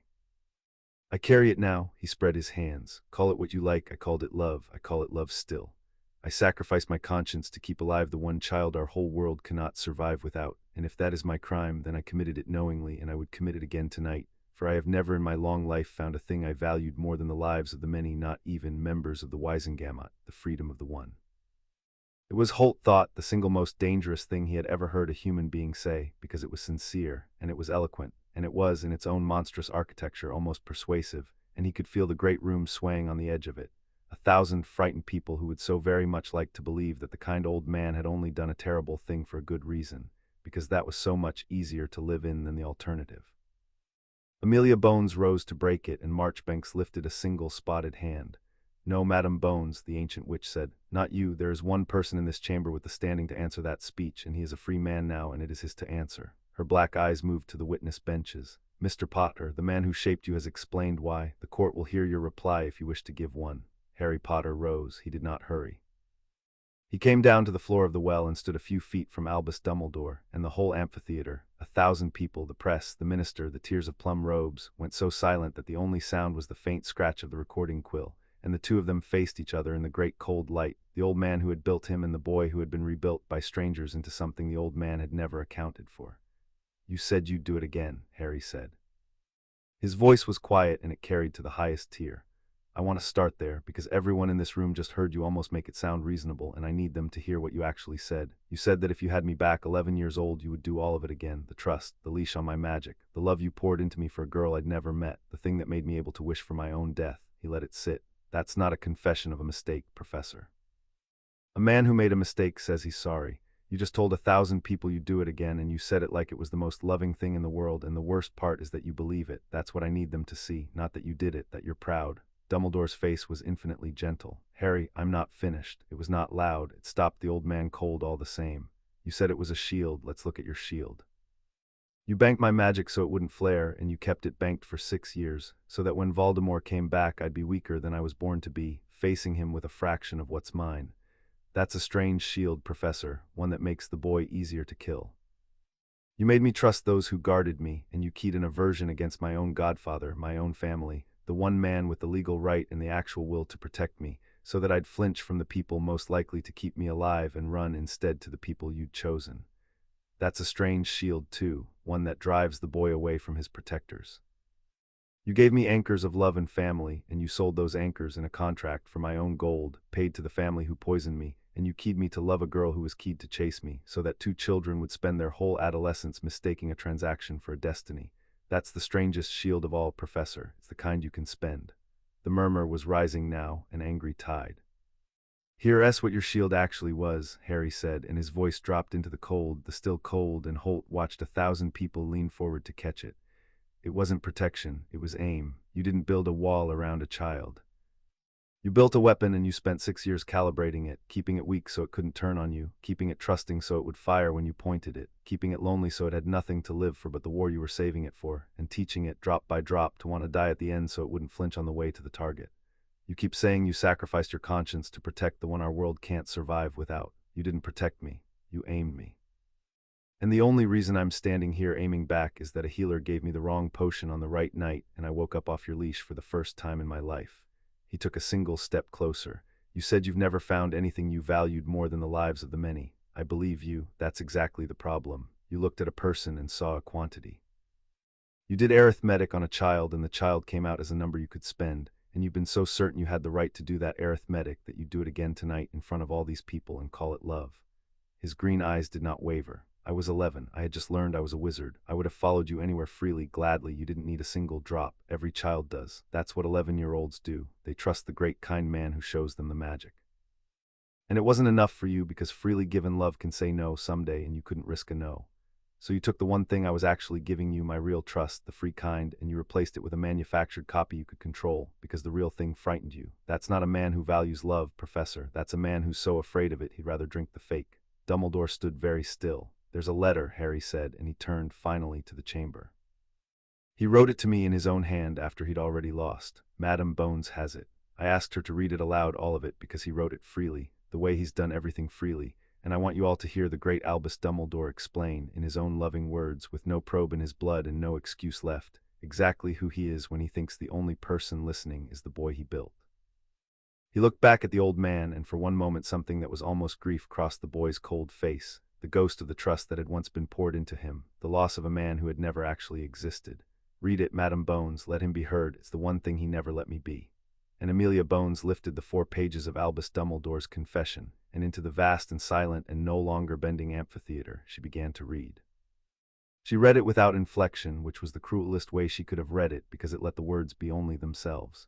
She read the parts about the prophecy and the thread and the weight no other soul could carry. She read the sentence that made the gallery gasp, "Some children, Harry, must be shaped for sacrifice so that the many may live. I chose you for that shaping when you were a year old, and I have never once doubted the choosing, only grieved it." She read the passage where the old man explained with great tenderness that he had kept the boy's magic small because a frightened, powerful child is unpredictable, and that an unpredictable weapon is a danger to the hand that holds it. She read the lines about love, "I gave you the Weasleys because every soldier fights harder for a home, and a home that can be relied upon is a home that has been made certain, and I made yours certain as one secures a fortress, so that you would always have something to come back to and therefore something to die for." And she read the ending where he did not say sorry, where he said instead, "I would not change it. I have weighed your single freedom against the lives of thousands and found, as I have always found, that the arithmetic is not close. Forgive an old man who loved you enough to do the unforgivable, your devoted Albus." When she finished, she set the 4 pages down, and the silence in the amphitheater had changed its quality entirely. It was no longer the silence of a room deciding which way to bend. It was the silence of a room that had stopped bending, the cold, flat silence of 1,000 people who had just heard the most beloved man in their world explain, in his own tender hand, that he had selected a 1-year-old for sacrifice and spent 14 years engineering the child to walk to the slaughter grateful and call it the unforgivable and refuse to be sorry for it and sign it with love. A woman in the gallery began quietly to cry. She was not crying for Dumbledore. Holt understood, watching the room, that she was crying for the version of Dumbledore she had carried in her chest her whole life, the great kind grandfather of the wizarding world, who had just died in front of all of them, killed not by his accusers but by 4 pages in his own hand. Albus Dumbledore sat with his eyes closed and did not protest the reading, because every word of it was his, freely written, and the freedom was the whole point, and even now Holt could not tell whether the old man understood what had just happened to him or whether, behind the closed eyes, he was simply grieving that the world was too small to understand his arithmetic.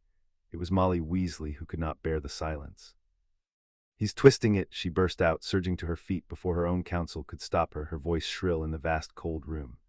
"All of you, you're all looking at us like we took him in. He was an orphan, a nobody, dumped on a doorstep, and nobody wanted him, and I opened my home, I fed him, I clothed him. I gave him brothers and a place at my table and all the love that wretched family of muggles never," Mrs. Weasley, Bones said. "And yes, I made sure of him, what mother wouldn't. You make sure of your children, you don't leave love to chance. The world is dangerous, and I made certain he'd be one of mine and be safe and be settled and marry my Ginny who adored him.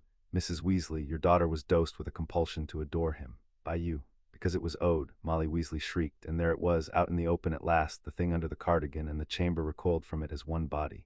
It was owed to us. Do you know what it costs to take in a child like that, the danger, the trouble, we earned that boy. We earned a share of what he had, after everything we did for him, after all the years. That money was ours by right, it was the least he could." She stopped. She had heard herself. Holt watched it land on her a half-second too late, the way it always lands too late on people who have spent their lives certain they were the wronged ones. She had just told 1,000 people, into a recording quill in open session, that she had keyed loyalty into an orphan and sold him to her daughter and looted his vault because she felt she was owed it. The silence that followed was the worst thing Holt had heard all day. Into it, Molly Weasley's voice came out very small. "Arthur," she said, looking up into the gallery, where her husband sat with their children around him, gray-faced, unmoving. Arthur, tell them I'm a good mother. Tell them, but Arthur Weasley did not stand and did not speak, and only looked down at the woman he had married with an expression of such complete and quiet grief that it was, Holt thought, its own verdict, handed down from the one person whose love she had counted on as the floor beneath her, and who had just silently declined to be that floor any longer. And beside him Ron sat with his jaw clenched and his eyes wet and his hand gripping his sister's, and neither of them spoke either, and Molly Weasley sank slowly back into her seat in the well of the court, finally, completely alone, undone not by her accusers, but by the one thing she had never once in her life been able to survive, being seen clearly and answered with the truth, and not hated quite enough to be argued with. Marchbanks let the silence hold a long moment. Then she lifted her gavel, and she did not bring it down, she held it. Before this court proceeds to its judgment, the ancient witch said, there is a thing that will be done, and it will be done in full, because it is the heart of the matter, and it shall not be summarized away into a number on a page. The Crown has proven 31 administrations. This court will hear them, all of them. Each by its nature, each by its purpose, read into the eternal record in open session, so that no person now living or yet to be born may ever pretend the count was an abstraction. Healer Holt, you will read them, one at a time, and the chamber will listen to every one. And Bram Holt rose and took up the 5 sheets of parchment he had carried against his chest since the first night, the ones in Pelham's careful, frightened, beautiful hand, and into the vast and silent amphitheater he read the catalogue of a stolen childhood, dose by dose, the way he had counted them in the dark. 1. A keyed loyalty draft, administered autumn of his 11th year, designed to manufacture trust in Albus Dumbledore. He paused and read the next. 2. A keyed loyalty draft that winter, the same. 3 and 4, twin doses that spring, deepening the same. 5. An aversion compulsion administered the following summer, keyed against Sirius Black, designed to make a child flinch from his own godfather. 6. A foundation dose of diluted amortentia, that same summer, keyed to a girl the boy had never met, to manufacture love. On he read, flat and even, the war voice, the voice that let you carry terrible things, and the chamber listened to every word, the loyalties to Molly Weasley that turned a kitchen into a counterfeit home, the suppressants that banked a boy's fire year after year, the aversion that taught him to distrust a quarter of his own school, the focus dampener that kept a clever child average, the leash that hid his own magic from him, the docility drafts, the guilt primer laid in to make dying feel like coming home, the memory primers that left him editable in case he ever woke. 30. A keyed loyalty draft administered 11 days before his collapse, a top-up for the summer holidays. He turned the last sheet. 31. A docility draft administered 3 days after his collapse while he lay unconscious in the care of strangers by a hand that reached for him even then. He set the parchment down. 31 administrations, 6 years, 1 child.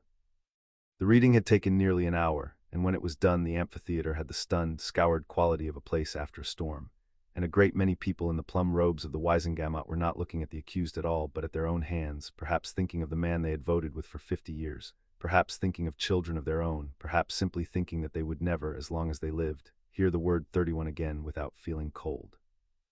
Griselda Marchbanks looked down over the whole of it, the scoured chamber, the weeping gallery, the broken woman, the old man with his eyes still closed, and the boy standing free and clear in the center of the well where his stolen years had just been read aloud to the world.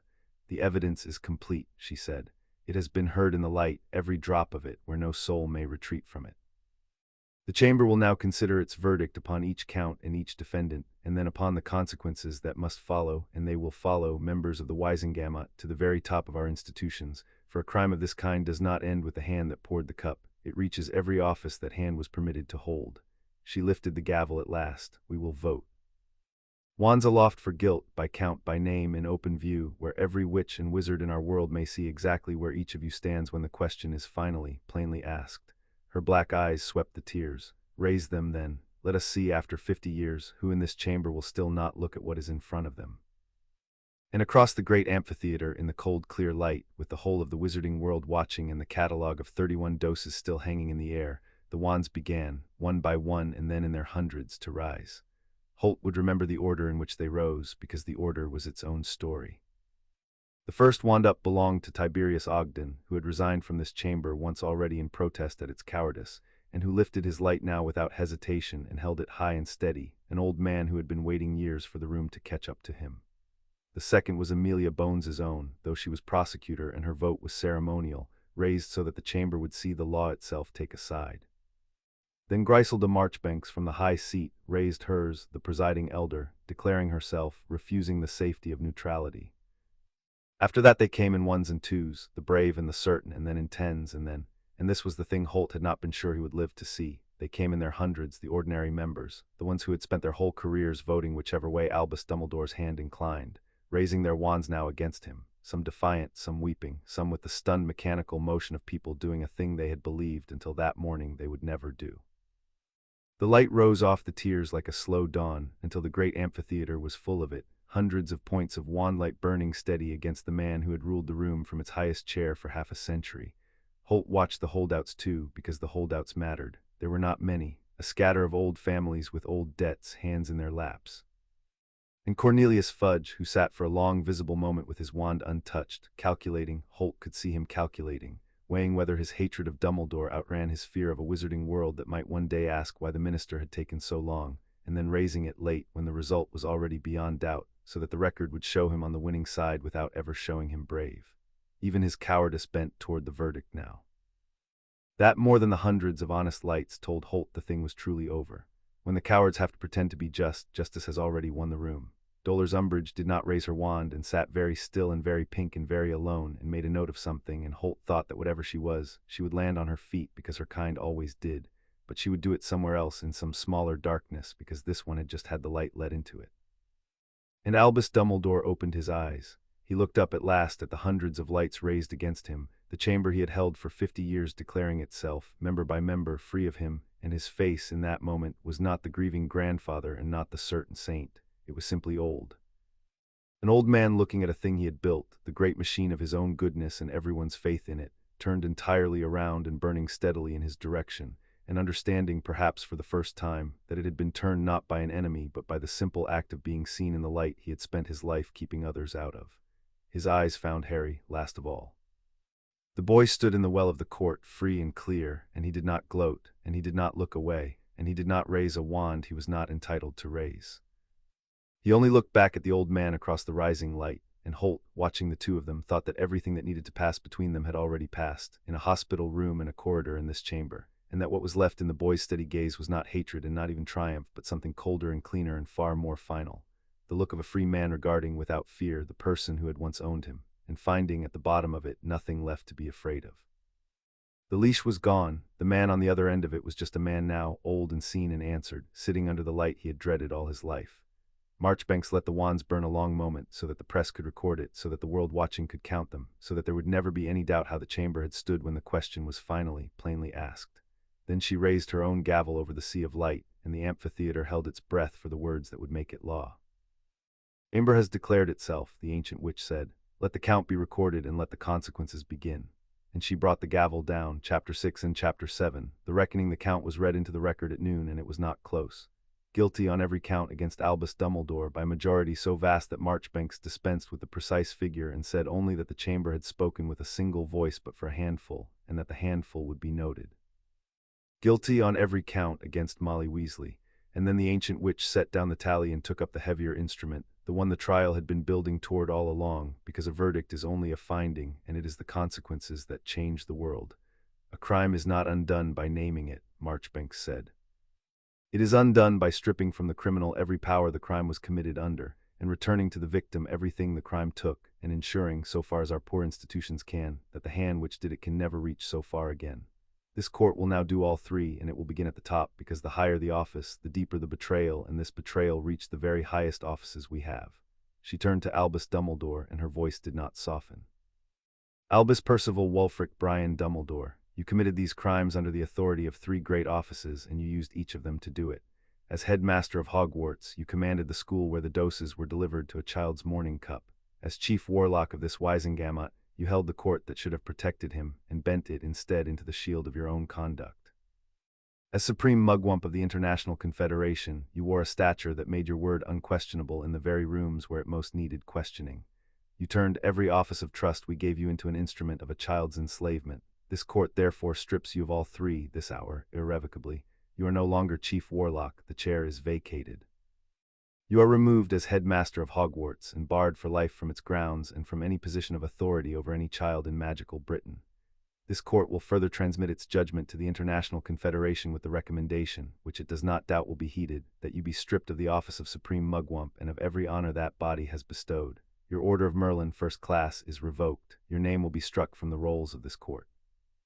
The gavel touched the bench, soft and final. You entered this chamber the most powerful man in Britain. You leave it holding nothing but your name, and your name we cannot take, only ensure that history records beside it exactly what you did with it. Dumbledore inclined his head slowly and said nothing, and the lack of protest was, Holt thought, the most eloquent thing about him to the very end. As to confinement, Marchbanks went on, this court is not a fool, and you are not an ordinary prisoner. A wizard of your power cannot simply be set in a cell. You will be confined to a single warded residence under permanent watch, your wand surrendered, your correspondence read, your visitors approved for the remainder of your natural life, and the wards will be goblin-wrought, for I will not trust your confinement to any institution you spent 50 years learning to influence. You will live. You will be cared for, you will want for nothing but the one thing you spent your life denying others, which is the power to decide the fate of anyone but yourself. I think it will be, for you, a harder sentence than a cell. I intend it to be. She turned to Molly Weasley, who had stopped weeping and sat now in a kind of grey collapse. Molly Weasley, you will go to Azkaban. You brewed and procured the doses with your own hands. You keyed loyalty and love into children, including your own son and your own daughter, to use them as parts of a machine. You looted the vault of the boy you claimed to mother. There is no office to strip from you, only liberty, and this court takes it. You will have time in Azkaban to consider the difference between loving a child and owning one, a difference you were told plainly in a corridor by the boy you wronged and could not understand even then. Perhaps the years will teach it. I confess I doubt it, but you will have the years. She lifted the parchment of restitution. Every galleon taken from the house of Potter, the payments to the apothecary, the installments of the fraudulent dowry, the whole of it, shall be restored to Harry Potter from the estates of both defendants, in full, with the long interest the goblins will calculate to the nut, before any other claim upon those estates is honored. The betrothal contract is void from its origin, as if it had never been written. In the wider circle, the society whose members brought a flask of fresh poison into this very building during the recess of a hearing, believing it an act of love, that circle will be found, every member of it, by the Department of Magical Law Enforcement, and brought before this court, because a man who builds people who will poison children for him unprompted has committed a crime that does not end with his confinement, and this court intends to follow it to its last root. She set the parchment down. That is the judgment. It reaches from the highest office in our world to the back room of an apothecary, and it leaves, I hope, no dark corner anywhere along its length. And then Griselda Marchbanks did a thing that was not in any procedure, because she was 100 and something and had earned the right. There remains one matter the law does not require me to address, she said, and which I will address anyway, because justice that only punishes is half a thing. There are names that have been spoken in this chamber that do not deserve the weight the world will try to hang on them. Mr. Potter, her black eyes found him.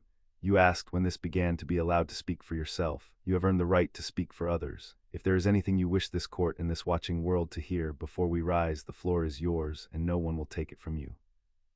Harry Potter stood, and Holt saw him draw a breath, and knew the boy had been waiting for exactly this, had perhaps been waiting for it since 9 days before, when he had made a promise to a broken woman that he intended, even now, even in his hour of total victory, to keep. Thank you, my lady. He turned not to the bench, but to the gallery where the Weasleys sat clustered in grey. There's a family in this room that's about to spend the rest of their lives being pointed at, the Weasleys. And I won't have it, not on my account, so I'm going to use the floor you've given me to say this on my magic where everyone can hear it. He lifted his wand a few inches, the old oath gesture, and a faint light gathered at its tip, and the chamber went still, because an oath on one's magic is not a thing the wizarding world takes lightly. Arthur Weasley knew nothing and did nothing. He is one of the finest men I have ever known, and he sat up all night and chose the truth over his own wife when he learned it, and he held his daughter's hand while strangers took poison out of her blood.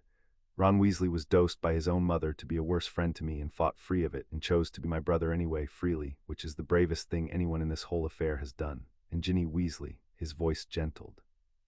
Ginny Weasley was a victim of this crime exactly as I was keyed and steered and sold by the same hand, a 14-year-old girl who was made to chase a destiny she never chose, and who has had it taken out of her blood and her own mind given back. She's not a villain in this story. She is one of its children. Her name is to be protected by everyone forever, and if I hear it spoken with anything but kindness, I will personally correct the speaker. The light flared once at his wand tip and held the magic accepting the oath, the truth of it visible to the whole chamber, and then he lowered the wand.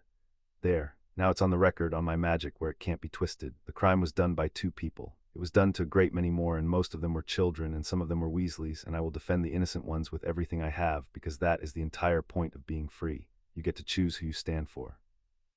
Use them, The light faded, the oath held, and up in the gallery Arthur Weasley bowed his head and Ron pressed the heel of his hand to his eyes, and Ginny Weasley looked down at the boy in the well of the court who had just at the height of his power spent it shielding her, and something passed over her freckled face that no potion had put there and no potion could ever have manufactured. Simple, astonished gratitude freely felt, the first wholly her own.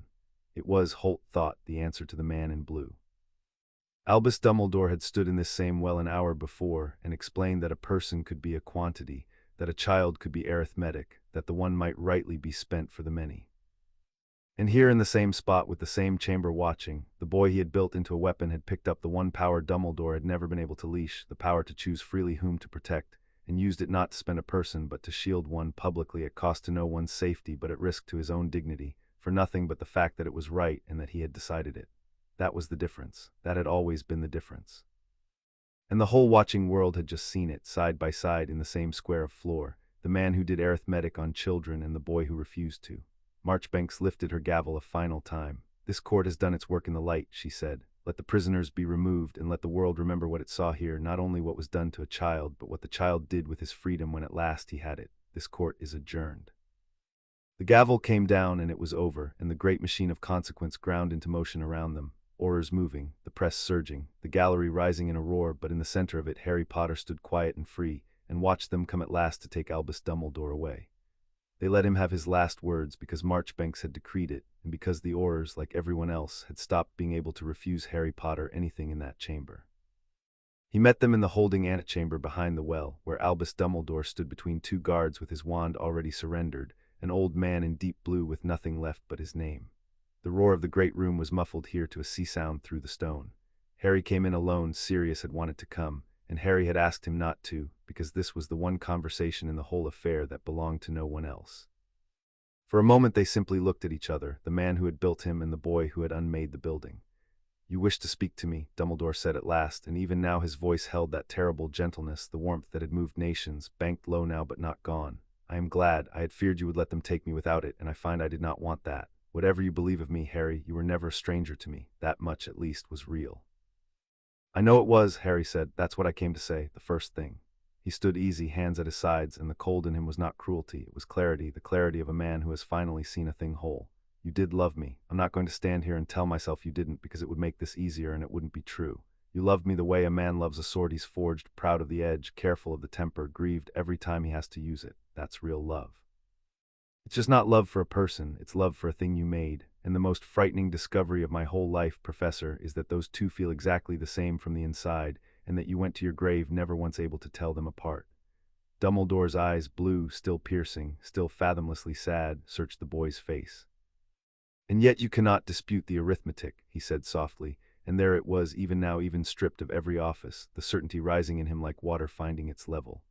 "The Dark Lord has returned, the prophecy stands. You and you alone are marked to end him, and the lives of thousands hang upon it still. They hang upon it whether I am in this room or in a warded cell or in my grave. I shaped you for that burden because the burden is real, Harry, and someone had to carry the weight of preparing you to bear it, and I was willing to be hated for it. I am hated for it. The weight does not vanish because I am punished. It only passes to you now unprepared, with no one to carry the sin of it on your behalf. That is what your freedom costs. I tried to spare you the choosing because the choosing is unbearable. Now it is yours, and you will find, as I found, that the unbearable thing must still be borne, and that there is no clean way to bear it." He almost smiled, and it was the saddest thing Holt, watching from the doorway, had ever seen. "I wonder if in time you will not come to understand me after all." It was his last move. Holt understood it even as it landed, the oldest move the man had, the one beneath all the others, not a defense, a bequest. He could not keep Harry, so he would hand him the burden, the certainty, the arithmetic, would press his own conviction into the boy's hands like an inheritance and call it wisdom, so that even from a cell he would have shaped the weapon's final form. "Take up my certainty. Become the man who does the necessary thing. Prove me right by living as I lived." Harry was quiet for a long moment. And then he did the thing that Holt would tell Quill about that night and tell his grandson about years later, the thing that ended it for good. "No," Harry said, "I don't take it, and I want you to understand exactly why, because it's the last thing I'll ever explain to you." He stepped closer, and his voice was very level. "You're right that the war is real. You're right that Voldemort's back and that the prophecy's real and that it might come down to me. I've made my peace with that. I'm going to fight him. Probably I'm going to face him in the end the way the prophecy says. So far you and I agree on every fact." His green eyes held the old man. "Here, where we stop. You think that means I have to become you. You think the burden being real means the arithmetic is right, that because lives hang on it, a person becomes a quantity, and the one can be spent for the many, and the only question is who's willing to be hard enough to do the spending. That's the inheritance you're trying to hand me. The certainty, the permission to do the unforgivable for the greater good. He shook his head once. I won't take it, not because the war isn't real, because I've felt the difference now and you never will. The difference, Dumbledore murmured. A healer told me something the night before all this. He said the thing you put in me, the willingness to die, the sacrifice, he said it was built to feel easy, like a coat that fits, like coming home. He said that's how the leash always feels, like the path of least resistance, like destiny, like the thing you were made for. And he said a free choice feels the opposite. It feels hard, it costs you. You make it wanting desperately not to, with your whole heart pulling the other way, and you do it anyway because you decided. Harry's voice didn't waver. You spent 6 years making the sacrifice feel easy for me, because an easy sacrifice is a reliable one, a weapon that fires without flinching. And that's the tell, Professor. That's how I know your whole philosophy is rotten at the root. You think the willingness to do terrible things for the greater good is wisdom. It is. It's just the easy version. It's the coat that fits. Real good is hard. It costs you. It makes you protect the one person when the arithmetic says spend her. It makes you defend the family of the woman who poisoned you. It makes you give your enemy's daughter back her own mind when you have every reason to hate her.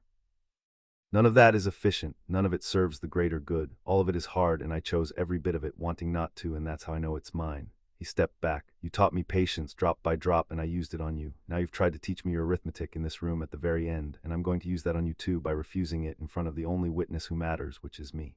His voice dropped, soft and final. I'm going to fight your war, Albus. And I'm going to do it without becoming the thing you became. And if it kills me, it'll be because I chose it freely, the hard way, with my whole heart wanting to live, not because someone made dying feel like home. That's the inheritance you don't get to leave me. The leash dies with you. I'll carry the weight. I just won't carry it your way. For a long moment, Albus Dumbledore looked at the boy he had shaped and failed to keep, and something moved behind the ancient blue eyes that Holt could not name, not repentance. The man was incapable of it to the last, but perhaps for the first time doubt, the faintest shadow of a question. The possibility, never quite admitted, that the boy had found a door the old man had spent his whole long life certain did not exist, a way to bear the unbearable thing without becoming a monster to do it. Perhaps, Dumbledore said at last, very quietly, I was wrong. No, Harry said with a terrible gentleness all his own. You weren't willing to be wrong, that was always the whole problem. You were only ever willing to be sorry later in private after it was done. Goodbye, Professor, I won't visit. There's nothing left in you I need, and for the first time in my life, I know it's me deciding that and not a potion. He turned to the Aurors. You can take him now. I'm finished. And they took Albus Dumbledore away through the far door, an old man in blue with his wand gone and his offices stripped and his name turned to warning, to a warded house and a goblin-wrought silence and the rest of a long life with no one left to decide the fate of but himself. And Harry Potter watched him go without moving until the door had closed, and then let out a breath that seemed to come up from 6 years down, and turned and walked out the other way, toward the people he had chosen, into the light. The great chamber was emptying as he came back into it, the tears draining of plum robes, the gallery spilling its thousands out into corridors that would carry the story to every corner of magical Britain by nightfall. But the witnesses had stayed, clustered near the well, the people who had built the thing that had just remade the world, and Harry went to them, because they were owed it, and because he wanted to. Severus Snape stood a little apart from the rest, black and still, watching the last of the Wizengamot file out. He did not offer his hand, and Harry did not offer his, because that was not what they were to each other, and pretending otherwise would have been a lie, and they had both had quite enough of lies. You stood up there, Harry said, and you told them you wanted to find him innocent, that you loved him 30 years and couldn't reach mercy across the evidence.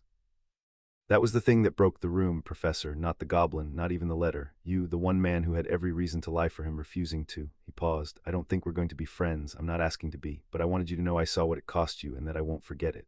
Snape looked at him for a long moment, and something complicated moved behind the black eyes. I did not do it for you, Potter, he said. I did it because he used my craft and my name as components in a crime, and because I discovered, when the healer's probe sang one clean note over my own blood, that 30 years of my loyalty had been mine all along, freely given to a man who did not deserve it, which is a far more bitter thing to learn than that it had been stolen. A stolen loyalty is a wound. A freely given one to a monster is a wound you chose. His mouth thinned. You at least have the comfort of having been a victim. I have only the knowledge that I loved him with my own whole heart, and that he was what the evidence says, and that both are true. He turned to go and then stopped and said, without looking back, in a voice gone very low, your mother would have done what you did in that well, the girl, the defending of her. Lily could never do arithmetic on a person either. It was the most infuriating thing about her, and the best. You have it. Try not to die of it. And he swept away, black robes snapping, and that was the last thing Severus Snape ever said to him about anything that mattered, and Harry found, oddly, that it was enough. Holt was there, and Quill and Pelham, the three healers who had spent the worst night of their lives building a wall out of timestamps and refused, all of them, to let it be knocked down.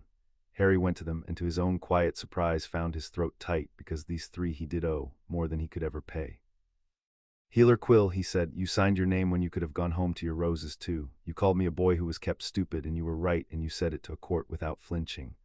"I called you average," Quill corrected, dry as ever. "Someone wanted you average. I've revised my assessment. Don't let it go to your head." But her closed ledger face had opened, just a crack, and she put one broad hand briefly on his shoulder, which from Devora Quill was the equivalent of weeping, and then took it away. "Go and live, child. You've earned the dull pleasure of an ordinary afternoon. I recommend several." And then Harry turned to Pelham, the junior Mediwitch, 26, who had given a frightened boy a pepper-up that fought back, and then refused a kind man's file in a staff room, and he found he did not have the right words, so he used plain ones. "You don't know me," he said. "You met me unconscious. You gave me a standard dose of a standard potion on a long night, and it cracked open 6 years of my life, and then a kind man offered you an easy way to forget you. Do you ever seen it? And you said no. You're the reason any of this happened. The whole thing, the trial, the verdict, my whole life from here, it all turns on a tired Mediwitch deciding in a staff room not to drink the file." He swallowed. "I will never be able to thank you for that, so I'm just going to say I know. I know exactly what you did and exactly what it was worth, and as long as I'm alive, there is nothing in this world you can ever need that I won't move heaven and earth to get you. That's not a famous boy being grand, that's a debt, the only one I'll ever be glad to owe." Pelham, who had spent the trial in the gallery watching her own midnight handwriting read aloud as the spine of a case against the most powerful man in Britain, burst into tears and then laughed at herself for it, and said, "I almost drank it. You should know that. He was so kind and I was so tired and and then I heard Healer Holt's voice in my head saying they'd come and be kind, and I didn't." She wiped her eyes. "I think about that, how close it was. How the whole thing balanced on a tired girl and a glass she didn't drink." "It always does," Holt said quietly from beside her. "That's the secret of the whole business, the thing the powerful never understand because they're looking at the powerful. It never balances on the great, it balances on the tired girl and the glass she doesn't drink, on the goblin who likes his ledger more than your fame, on the friend who fights free of his own poison, on the Mediwitch who holds." He looked at Harry, and the old face was tired and luminous and entirely at peace. He controlled everything he thought mattered, and he lost to all the people he thought didn't. Remember that in the war. He'll be the model for every powerful man you ever fight, and they all have the same blind spot, every one of them, right where the tired girl is standing. Harry looked at the three of them, the blunt old diagnostician, the closed ledger matron, the junior Mediwitch who had saved his life twice without ever once meaning to be a hero, and understood that he was looking at the actual shape of how good things happen in the world. Not in a great man's grand design, but in a scatter of ordinary people each choosing, in some tired private moment with no one watching, to do the hard right thing instead of the easy wrong one. It was the opposite of everything Dumbledore had believed. It was, Harry thought, almost certainly true. He meant to spend the rest of his life proving it. Amelia Bones caught him before he reached the doors, with the brisk satisfaction of a woman whose work for the day was only half done and who intended to enjoy the other half. "3 things, Lord Potter, and then I'll let you go to your family." She ticked them off, monocle flashing. "First, Minerva McGonagall will be named headmistress of Hogwarts within the week." The governors moved before the gavel had finished sounding. "They're not fools, they can read a chamber, and she is everything he was not, which is to say she will protect children rather than calibrate them. And she has already sent word through me that the school's kitchens are being inspected this very afternoon, and that every standing instruction regarding any student's food is being torn up and rewritten in the open, with witnesses. No child at that school will ever again drink a tonic no one's allowed to question. She wanted you told that personally. She also wanted you told," Bones's mouth twitched, "that you are expected to sit your OWLS like everyone else, and that being the wizard who toppled the chief warlock is no excuse whatsoever for a late essay." Her words. Harry laughed, the rusty startled laugh, and Bones allowed herself a thin smile and went on. "Second, the society. The circle of true believers who brought the flask. We have the catering witch, and she gave us the matron, and the matron, once she understood that what she'd done out of love was the chemical assault of a minor, and once it was put to her plainly by someone she couldn't charm, gave us 4 more. Decent people, all of them. Respectable. Each one absolutely certain they were performing a kindness, each one having learned over years from a man who never once gave an order, only radiated a wish and let the faithful translate it into crimes." Her face hardened. "We'll have all of them. It will take months. Some will go to Azkaban and some will be bound, and some, the youngest, will be given the chance to understand what they were made into, the way you were. But we will pull it up by the root, every fiber, because a man who builds people who will poison children unprompted has left a poison in the world that outlives his cell, and I do not intend to leave it for your generation to drink." And the third is a small, ugly pleasure, and I'm going to indulge it." Bones leaned in. Cornelius Fudge raised his wand last when the result was already beyond doubt, so that the record would show him just. Dolor's Umbridge did not raise hers at all. "By the time your generation comes of age, Lord Potter, neither of them will hold the offices they hold today. I will see to Umbridge personally, and Fudge will fall the way cowards always fall. The moment being near him stops being safe. The institutions that let this happen for 50 years are not clean. They were never clean. But they have just been forced in the full light to watch themselves do one right thing, and an institution that has done one right thing in the open can be made to remember it and held to it and asked to do another. That's the work now, yours and mine and the next lots. It doesn't end with a verdict, it never does. But it starts with one, and we have one, and that is more than this ministry has managed in half a century." She straightened, and for just a moment the prosecutor gave way to something almost gentle. "You did that. A boy who couldn't trust his own feelings 6 weeks ago forced the entire wizarding world to look at the thing it most wanted not to see, and to act on it in public on the record forever. Whatever you do with the rest of your life, you've already done a thing most of us only dream of. Go and be young for a while, the war will keep, it always does." She let him go. He walked the length of the emptying chamber alone, down through the tiers where the most powerful people in Britain had sat, and one by one raised their lights against the man who had ruled them. And as he walked, he became aware of the thing he had been only half noticing for weeks, the thing that had been growing in him since the suppressant first came out of his blood in a white hospital room. His own magic, unbanked, unleashed, vast and patient and entirely his, humming under his skin like a held chord finally allowed to ring. He had spent 6 years not knowing it was there. He could feel it now, the whole size of it, the headroom he had never been permitted to stand up into, and it did not frighten him. It steadied him. There was a war coming, and a prophecy, and a dark lord who had spent his own long life doing exactly the kind of arithmetic on people that Albus Dumbledore had done, and Harry Potter would meet all of it in time with his fire unbanked and his mind his own and his choices, every one of them made the hard way freely with his whole heart wanting to live. But not today. Today there was only the long walk down through the quiet chamber and the doors at the end of it, and the people on the other side of the doors who had found him when he was hidden and freed him when he was leashed and chosen him as freely as he had chosen them. He pushed open the doors and went out to them. They were waiting for him in the corridor outside, the people he had chosen. Sirius reached him first and pulled him into an embrace that no aversion draft would ever again make him flinch from, and Harry held on, and for once did not let go quickly. Remus stood beside them with his tired, kind face wet and unashamed. Hermione had a stack of parchment under one arm even now, even today, and her eyes were shining, and she said, "You did it, you actually," and then stopped because there were no more arguments to make, and simply hugged him too.